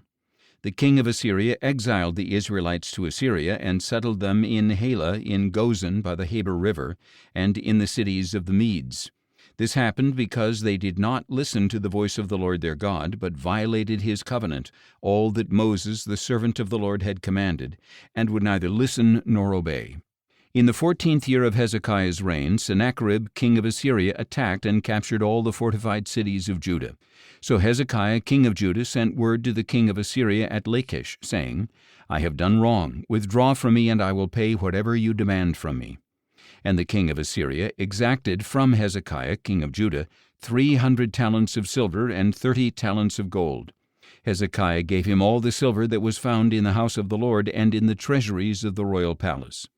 At that time Hezekiah stripped the gold with which he had plated the doors and doorposts of the temple of the Lord, and he gave it to the king of Assyria. Nevertheless, the king of Assyria sent the Tartan, the Rabsaris, and the Rabshakeh, along with a great army, from Lachish to King Hezekiah at Jerusalem. They advanced up to Jerusalem and stationed themselves by the aqueduct of the upper pool on the road to the launderer's field. Then they called for the king, and Eliakim son of Hilkiah the palace administrator, Shebna the scribe, and Joah son of Asaph the recorder went out to them. The Rabshakeh said to them, Tell Hezekiah that this is what the great king, the king of Assyria, says. What is the basis of this confidence of yours? You claim to have a strategy and strength for war, but these are empty words. In whom are you now trusting that you have rebelled against me? Look now, you are trusting in Egypt, that splintered reed of a staff that will pierce the hand of anyone who leans on it. Such is Pharaoh king of Egypt to all who trust in him. But if you say to me, We trust in the Lord our God, is he not the one whose high places and altars Hezekiah has removed, saying to Judah and Jerusalem, You must worship before this altar in Jerusalem? Now therefore make a bargain with my master the king of Assyria. I will give you 2,000 horses, if you can put riders on them. For how can you repel a single officer among the least of my master's servants when you depend on Egypt for chariots and horsemen? So now was it apart from the Lord that I have come up against this place to destroy it? The Lord himself said to me, Go up against this land and destroy it. Then Eliakim son of Hilkiah, along with Shebna and Joah, said to the Rabshakeh, Please speak to your servants in Aramaic, since we understand it. Do not speak with us in Hebrew in the hearing of the people on the wall. But the Rabshakeh replied, Has my master sent me to speak these words only to you and your master, and not to the men sitting on the wall who are destined with you to eat their own dung and drink their own urine? Then the Rabshakeh stood and called out loudly in Hebrew, Hear the word of the great king, the king of Assyria. This is what the king says, Do not let Hezekiah deceive you. He cannot deliver you from my hand. Do not let Hezekiah persuade you to trust in the Lord when he says, The Lord will surely deliver us. This city will not be given into the hand of the king of Assyria. Do not listen to Hezekiah, for this is what the king of Assyria says, Make peace with me and come out to me. Then every one of you will eat from his own vine and his own fig tree and drink water from his own cistern, until I come and take you away to a land like your own, a land of grain and new wine, a land of bread and vineyards, a land of olive trees and honey, so that you may live and not die. But do not listen to Hezekiah, for he misleads you when he says, the Lord will deliver us. Has the God of any nation ever delivered his land from the hand of the king of Assyria? Where are the gods of Hamath and Arpad? Where are the gods of Sepharvaim, Hena, and Ivah? Have they delivered Samaria from my hand? Who among all the gods of these lands has delivered his land from my hand? How then can the Lord deliver Jerusalem from my hand? But the people remained silent and did not answer a word, for Hezekiah had commanded, "Do not answer him." Then Hilkiah's son Eliakim, the palace administrator, Shebna the scribe, and Asaph's son Joah the recorder came to Hezekiah with their clothes torn, and they relayed to him the words of the Rabshakeh. 2 Kings chapter 19. On hearing this report, King Hezekiah tore his clothes, put on sackcloth, and entered the house of the Lord. And he sent Eliakim the palace administrator, Shebna the scribe, and the leading priests, all wearing sackcloth, to the prophet Isaiah son of Amoz, to tell him, "This is what Hezekiah says. Today is a day of distress, rebuke, and disgrace. For children have come to the point of birth, but there is no strength to deliver them. Perhaps the Lord your God will hear all the words of the Rabshakeh, whom his master, the king of Assyria, has sent to defy the living God, and he will rebuke him for the words that the Lord your God has heard. Therefore lift up a prayer for the remnant that still survives." So the servants of King Hezekiah went to Isaiah, who replied, "Tell your master that this is what the Lord says. Do not be afraid of the words you have heard, with which the servants of the king of Assyria have blasphemed me. Behold, I will put a spirit in him so that he will hear a rumor and return to his own land, where I will cause him to fall by the sword." When the Rabshakeh heard that the king of Assyria had left Lachish, he withdrew and found the king fighting against Libnah. Now Sennacherib had been warned about Tirhakah king of Cush. "Look, he has set out to fight against you." So Sennacherib again sent messengers to Hezekiah, saying, "Give this message to Hezekiah king of Judah. Do not let your God in whom you trust deceive you by saying that Jerusalem will not be delivered into the hand of the king of Assyria. Surely you have heard what the kings of Assyria have done to all the other countries, devoting them to destruction. Will you then be spared? Did the gods of the nations destroyed by my fathers rescue those nations, the gods of Gozan, Haran, and Rezeph, and of the people of Eden in Telasar? Where are the kings of Hamath, Arpad, Sepharvaim, Hena, and Ivah?" So Hezekiah received the letter from the messengers, read it, and went up to the house of the Lord and spread it out before the Lord. And Hezekiah prayed before the Lord, "O Lord, God of Israel, enthroned between the cherubim, you alone are God over all the kingdoms of the earth. You made the heavens and the earth. Incline your ear, O Lord, and hear. Open your eyes, O Lord, and see. Listen to the words that Sennacherib has sent to defy the living God. Truly, O Lord, the kings of Assyria have laid waste these nations and their lands. They have cast their gods into the fire and destroyed them, for they were not gods, but only wood and stone, the work of human hands. And now, O Lord our God, please save us from his hand, so that all the kingdoms of the earth may know that you alone, O Lord, are God." Then Isaiah, son of Amoz, sent a message to Hezekiah. "This is what the Lord, the God of Israel, says. I have heard your prayer concerning Sennacherib, king of Assyria. This is the word that the Lord has spoken against him. The virgin daughter of Zion despises you and mocks you. The daughter of Jerusalem shakes her head behind you. Whom have you taunted and blasphemed? Against whom have you raised your voice and lifted your eyes in pride? Against the Holy One of Israel. Through your servants you have taunted the Lord, and you have said, 'With my many chariots I have ascended to the heights of the mountains, to the remote peaks of Lebanon. I have cut down its tallest cedars, the finest of its cypresses. I have reached its farthest outposts, the densest of its forests. I have dug wells and drunk foreign waters. With the soles of my feet I have dried up all the streams of Egypt. Have you not heard? Long ago I ordained it. In days of old I planned it. Now I have brought it to pass that you should crush fortified cities into piles of rubble. Therefore their inhabitants, devoid of power, are dismayed and ashamed. They are like plants in the field, tender green shoots, grass on the rooftops, scorched before it is grown. But I know your sitting down, your going out and coming in, and your raging against me. Because your rage and arrogance against me have reached my ears, I will put my hook in your nose and my bit in your mouth. I will send you back the way you came. And this will be a sign to you, O Hezekiah. This year you will eat what grows on its own, and in the second year what springs from the same. But in the third year you will sow and reap, you will plant vineyards and eat their fruit. And the surviving remnant of the house of Judah will again take root below and bear fruit above. For a remnant will go forth from Jerusalem, and survivors from Mount Zion. The zeal of the Lord of hosts will accomplish this. So this is what the Lord says about the king of Assyria. He will not enter this city or shoot an arrow into it. He will not come before it with a shield or build up a siege ramp against it. He will go back the way he came, and he will not enter this city, declares the Lord. I will defend this city and save it for my own sake and for the sake of my servant David. And that very night the angel of the Lord went out and struck down 185,000 men in the camp of the Assyrians.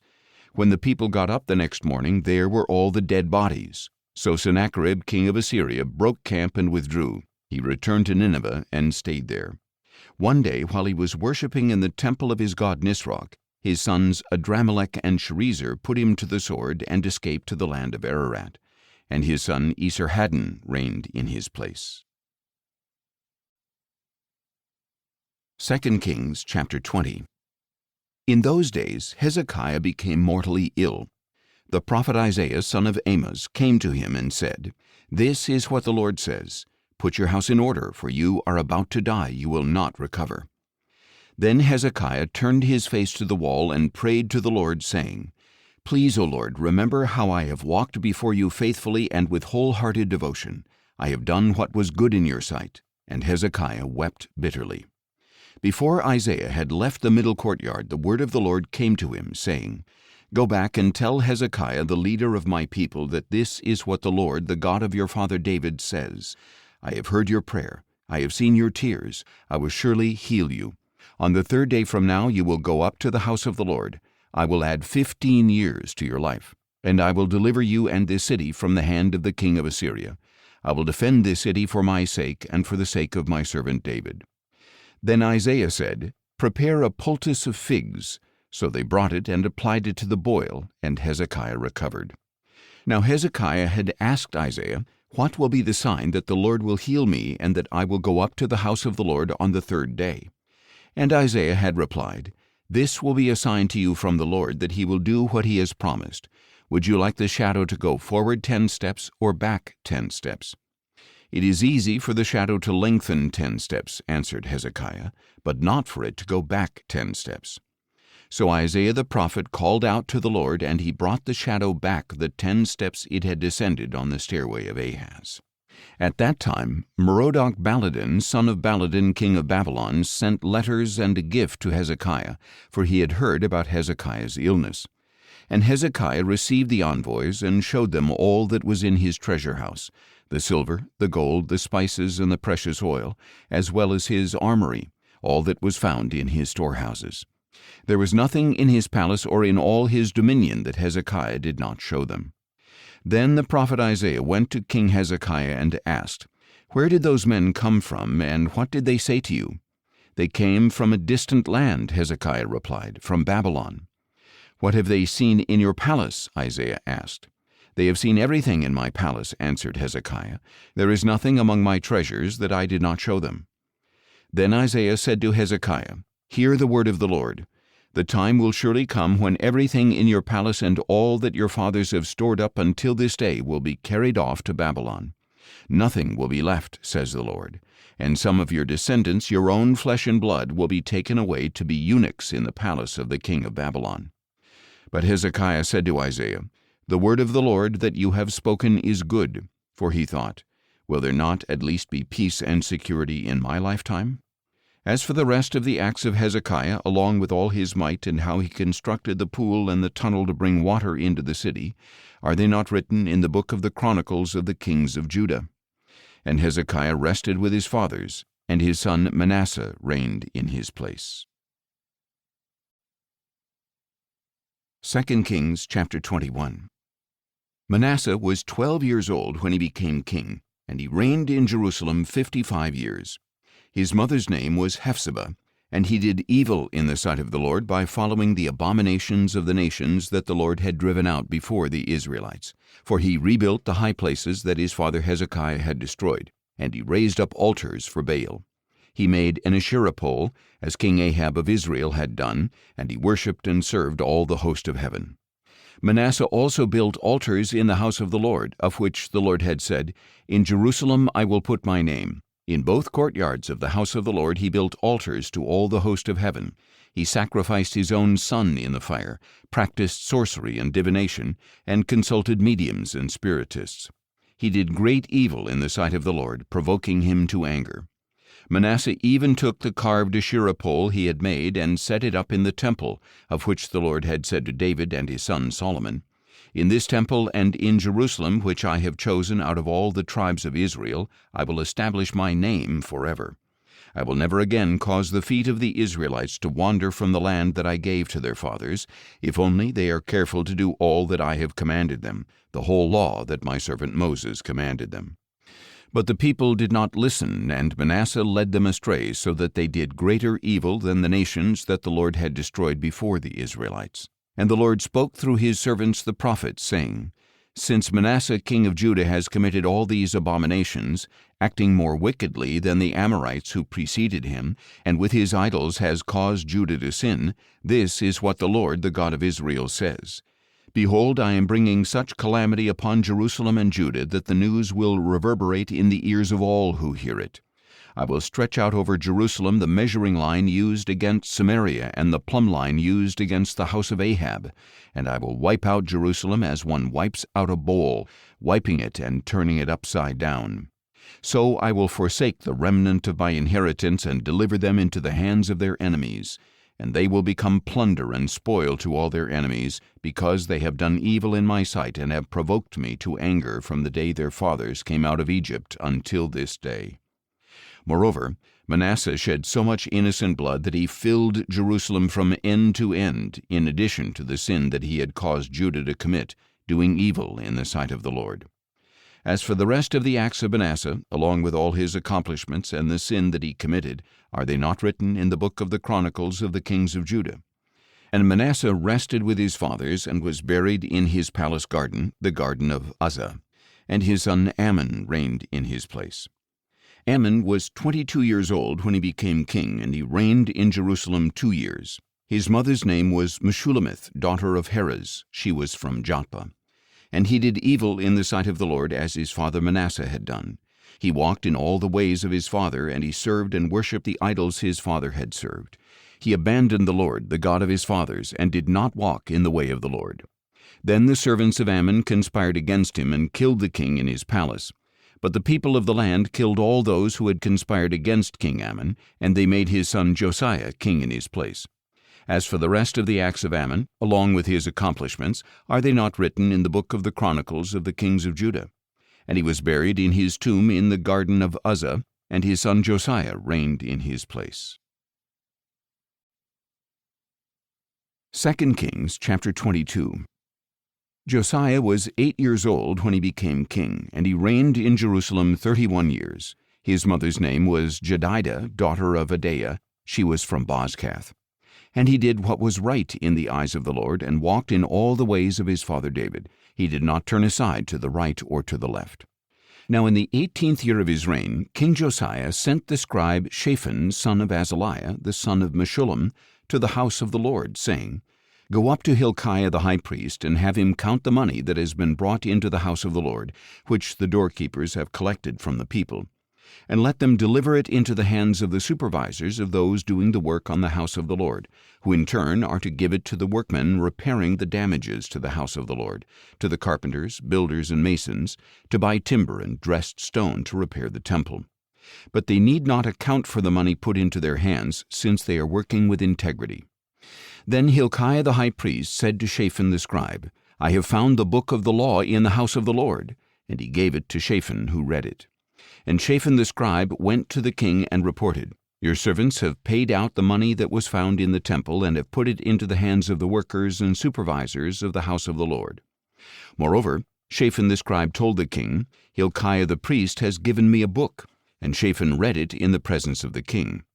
When the king heard the words of the book of the law, he tore his clothes, and commanded Hilkiah the priest, Ahikam son of Shaphan, Achbor son of Micaiah, Shaphan the scribe, and Azariah the servant of the king, "Go and inquire of the Lord for me, for the people, and for all Judah concerning the words in this book that has been found. For great is the wrath of the Lord that burns against us, because our fathers have not obeyed the words of this book by doing all that is written about us." So Hilkiah the priest, Ahikam, Achbor, Shaphan, and Azariah went and spoke to Huldah the prophetess, the wife of Shallum, son of Tikvah, the son of Harhas, the keeper of the wardrobe. She lived in Jerusalem in the 2nd district. And Huldah said to them, "This is what the Lord, the God of Israel, says. Tell the man who sent you that this is what the Lord says. I am about to bring calamity on this place and on its people, according to all the words of the book that the king of Judah has read, because they have forsaken me and burned incense to other gods, that they might provoke me to anger with all the works of their hands. My wrath will be kindled against this place and will not be quenched. But as for the king of Judah who sent you to inquire of the Lord, tell him that this is what the Lord, the God of Israel, says. As for the words that you heard, because your heart was tender and you humbled yourself before the Lord when you heard what I spoke against this place and against its people, that they would become a desolation and a curse, and because you have torn your clothes and wept before me, I have heard you, declares the Lord. Therefore I will indeed gather you to your fathers, and you will be gathered to your grave in peace. Your eyes will not see all the calamity that I will bring on this place." So they brought her answer back to the king. 2 Kings chapter 23. Then the king summoned all the elders of Judah and Jerusalem, and he went up to the house of the Lord with all the people of Judah and Jerusalem, as well as the priests and the prophets, all the people, small and great. And in their hearing he read all the words of the book of the covenant that had been found in the house of the Lord. So the king stood by the pillar and made a covenant before the Lord to follow the Lord and to keep his commandments, decrees, and statutes with all his heart and all his soul, and to carry out the words of this covenant that were written in this book. And all the people entered into the covenant. Then the king commanded Hilkiah the high priest, the priests second in rank, and the doorkeepers to remove from the temple of the Lord all the articles made for Baal, Asherah, and all the host of heaven. And he burned them outside Jerusalem in the fields of Kidron, and carried their ashes to Bethel. Josiah also did away with the idolatrous priests ordained by the kings of Judah to burn incense on the high places of the cities of Judah and in the places all around Jerusalem, those who had burned incense to Baal, to the sun and moon, to the constellations, and to all the host of heaven. He brought the Asherah pole from the house of the Lord to the Kidron valley outside Jerusalem, and there he burned it, ground it to powder, and threw its dust on the graves of the common people. He also tore down the quarters of the male shrine prostitutes that were in the house of the Lord, where the women had woven tapestries for Asherah. Then Josiah brought all the priests from the cities of Judah and desecrated the high places from Geba to Beersheba, where the priests had burned incense. He tore down the high places of the gates at the entrance of the gate of Joshua, the governor of the city, which was to the left of the city gate.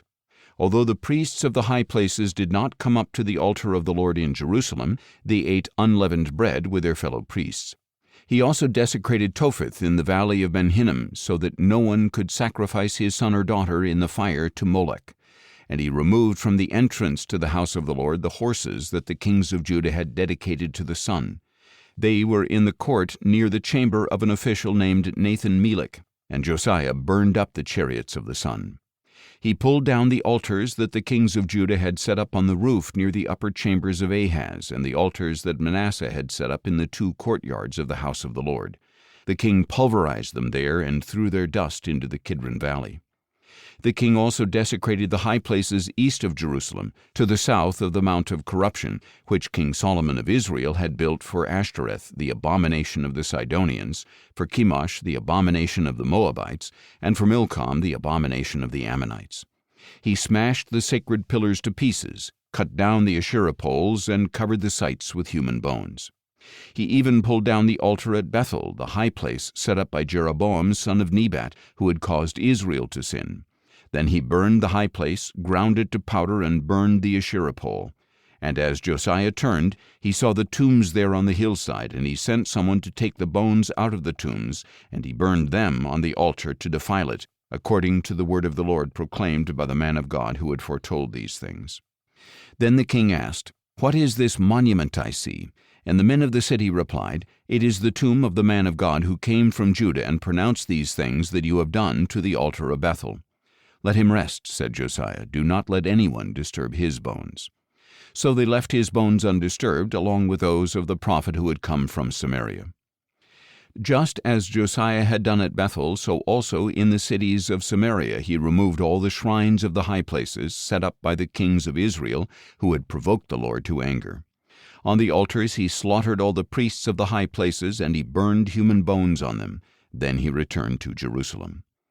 The king commanded all the people, "Keep the Passover of the Lord your God, as it is written in this book of the covenant." No such Passover had been observed from the days of the judges who had governed Israel through all the days of the kings of Israel and Judah. But in the 18th year of Josiah's reign, this Passover was observed to the Lord in Jerusalem. Furthermore, Josiah removed the mediums and spiritists, the household gods and idols, and all the abominations that were seen in the land of Judah and in Jerusalem. He did this to carry out the words of the law written in the book that Hilkiah the priest had found in the house of the Lord. Neither before nor after Josiah was there any king like him, who turned to the Lord with all his heart and with all his soul and with all his strength, according to all the law of Moses. Nevertheless, the Lord did not turn away from the fury of his burning anger, which was kindled against Judah because of all that Manasseh had done to provoke him to anger. For the Lord had said, "I will remove Judah from my sight, just as I removed Israel. I will reject this city Jerusalem, which I chose, and the temple of which I said, My name shall be there." As for the rest of the acts of Josiah, along with all his accomplishments, are they not written in the book of the Chronicles of the kings of Judah? At the end of Josiah's reign, Pharaoh Necho, king of Egypt, marched up to help the king of Assyria at the Euphrates River. King Josiah went out to confront him, but Necho faced him and killed him at Megiddo. From Megiddo his servants carried his body in a chariot, brought him to Jerusalem, and buried him in his own tomb. Then the people of the land took Jehoahaz, son of Josiah, anointed him, and made him king in place of his father. Jehoahaz was 23 years old when he became king, and he reigned in Jerusalem 3 months. His mother's name was Hamutal, daughter of Jeremiah. She was from Libnah. And he did evil in the sight of the Lord, just as his fathers had done. And Pharaoh Necho imprisoned Jehoahaz at Riblah in the land of Hamath, so that he could not reign in Jerusalem. And he imposed on Judah a levy of 100 talents of silver and a talent of gold. Then Pharaoh Necho made Eliakim son of Josiah king in place of his father Josiah, and he changed Eliakim's name to Jehoiakim. But Necho took Jehoahaz and carried him off to Egypt, where he died. So Jehoiakim paid the silver and gold to Pharaoh Necho, but to meet Pharaoh's demand he taxed the land and exacted the silver and the gold from the people, each according to his wealth. Jehoiakim was 25 years old when he became king, and he reigned in Jerusalem 11 years. His mother's name was Zebidah, daughter of Pedaiah. She was from Rumah. And he did evil in the sight of the Lord, just as his fathers had done. 2 Kings chapter 24. During Jehoiakim's reign, Nebuchadnezzar, king of Babylon, invaded. So Jehoiakim became his vassal for 3 years, until he turned and rebelled against Nebuchadnezzar. And the Lord sent Chaldean, Aramean, Moabite, and Ammonite raiders against Jehoiakim in order to destroy Judah, according to the word that the Lord had spoken through his servants the prophets. Surely this happened to Judah at the Lord's command, to remove them from his presence because of the sins of Manasseh and all that he had done, and also for the innocent blood he had shed, for he had filled Jerusalem with innocent blood, and the Lord was unwilling to forgive. As for the rest of the acts of Jehoiakim, along with all his accomplishments, are they not written in the book of the Chronicles of the kings of Judah? And Jehoiakim rested with his fathers, and his son Jehoiakim reigned in his place. Now the king of Egypt did not march out of his land again, because the king of Babylon had taken all his territory from the brook of Egypt to the Euphrates River. Jehoiakim was 18 years old when he became king, and he reigned in Jerusalem 3 months. His mother's name was Nehushta, daughter of Elnathan. She was from Jerusalem. And he did evil in the sight of the Lord, just as his father had done. At that time the servants of Nebuchadnezzar, king of Babylon, marched up to Jerusalem, and the city came under siege. And Nebuchadnezzar, king of Babylon, came to the city while his servants were besieging it. Jehoiakim, king of Judah, his mother, his servants, his commanders, and his officials all surrendered to the king of Babylon. So in the 8th year of his reign the king of Babylon took him captive. As the Lord had declared, Nebuchadnezzar also carried off all the treasures from the house of the Lord and the royal palace, and he cut into pieces all the gold articles that Solomon king of Israel had made in the temple of the Lord. He carried into exile all Jerusalem, all the commanders and mighty men of valor, all the craftsmen and metalsmiths, 10,000 captives in all. Only the poorest people of the land remained. Nebuchadnezzar carried away Jehoiakim to Babylon, as well as the king's mother, his wives, his officials, and the leading men of the land. He took them into exile from Jerusalem to Babylon. The king of Babylon also brought into exile to Babylon all 7,000 men of valor and 1,000 craftsmen and metalsmiths, all strong and fit for battle. Then the king of Babylon made Mattaniah, Jehoiakim's uncle, king in his place, and changed his name to Zedekiah. Zedekiah was 21 years old when he became king, and he reigned in Jerusalem 11 years. His mother's name was Hamutal, daughter of Jeremiah. She was from Libnah. And Zedekiah did evil in the sight of the Lord, just as Jehoiakim had done. For because of the anger of the Lord, all this happened in Jerusalem and Judah, until he finally banished them from his presence. And Zedekiah also rebelled against the king of Babylon. 2 Kings chapter 25. So in the 9th year of Zedekiah's reign, on the 10th day of the 10th month, Nebuchadnezzar, king of Babylon, marched against Jerusalem with his entire army. They encamped outside the city and built a siege wall all around it. And the city was kept under siege until King Zedekiah's 11th year. By the 9th day of the 4th month, the famine in the city was so severe that the people of the land had no food. Then the city was breached, and though the Chaldeans had surrounded the city, all the men of war fled by night by way of the gate between the two walls near the king's garden. They headed toward the Arabah, but the army of the Chaldeans pursued the king and overtook him in the plains of Jericho, and all his army was separated from him. The Chaldeans seized the king and brought him up to the king of Babylon at Riblah, where he pronounced judgment on him. And they slaughtered the sons of Zedekiah before his eyes. Then they put out his eyes, bound him with bronze shackles, and took him to Babylon. On the 7th day of the 5th month, in the 19th year of Nebuchadnezzar's reign over Babylon, Nebuzaradan, captain of the guard, a servant of the king of Babylon, entered Jerusalem. He burned down the house of the Lord, the royal palace, and all the houses of Jerusalem, every significant building. And the whole army of the Chaldeans under the captain of the guard broke down the walls around Jerusalem. Then Nebuzaradan, captain of the guard, carried into exile the people who remained in the city, along with the deserters who had defected to the king of Babylon and the rest of the population. But the captain of the guard left behind some of the poorest of the land to tend the vineyards and fields. Moreover, the Chaldeans broke up the bronze pillars and stands and the bronze sea in the house of the Lord, and they carried the bronze to Babylon. They also took away the pots, shovels, wick trimmers, dishes, and all the articles of bronze used in the temple service. The captain of the guard also took away the censers and sprinkling bowls, anything made of pure gold or fine silver.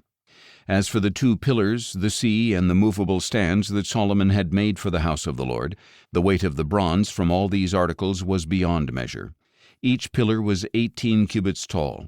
The bronze capital atop one pillar was 3 cubits high, with a network of bronze pomegranates all around. The second pillar with its network was similar. The captain of the guard also took away Seraiah the chief priest, Zephaniah the priest of second rank, and the 3 doorkeepers. Of those still in the city he took a court official who had been appointed over the men of war, as well as 5 royal advisers. He also took the scribe of the captain of the army who had enlisted the people of the land, and 60 men who were found in the city. Nebuzaradan, captain of the guard, took them and brought them to the king of Babylon at Riblah. There at Riblah, in the land of Hamath, the king of Babylon struck them down and put them to death. So Judah was taken into exile away from its own land. Nebuchadnezzar, king of Babylon, appointed Gedaliah, son of Ahikam, the son of Shaphan, over the people he had left behind in the land of Judah. When all the commanders of the armies and their men heard that the king of Babylon had appointed Gedaliah as governor, they came to Gedaliah at Mizpah. Ishmael, son of Nethaniah, Johanan son of Kareah, Seraiah son of Tanhumeth the Netophathite, and Jaazaniah son of the Maacathite, as well as their men. And Gedaliah took an oath before them and their men, assuring them, "Do not be afraid of the servants of the Chaldeans. Live in the land and serve the king of Babylon, and it will be well with you." In the 7th month, however, Ishmael son of Nethaniah, the son of Elishama, who was a member of the royal family, came with 10 men and struck down and killed Gedaliah, along with the Judeans and Chaldeans who were with him at Mizpah. Then all the people, small and great, together with the commanders of the army, arose and fled to Egypt for fear of the Chaldeans. On the 27th day of the 12th month of the 37th year of the exile of Judah's king Jehoiakim, in the year Evil-Merodach became king of Babylon, he released King Jehoiakim of Judah from prison. And he spoke kindly to Jehoiakim and set his throne above the thrones of the other kings who were with him in Babylon. So Jehoiakim changed out of his prison clothes, and he dined regularly at the king's table for the rest of his life. And the king provided Jehoiakim a daily portion for the rest of his life.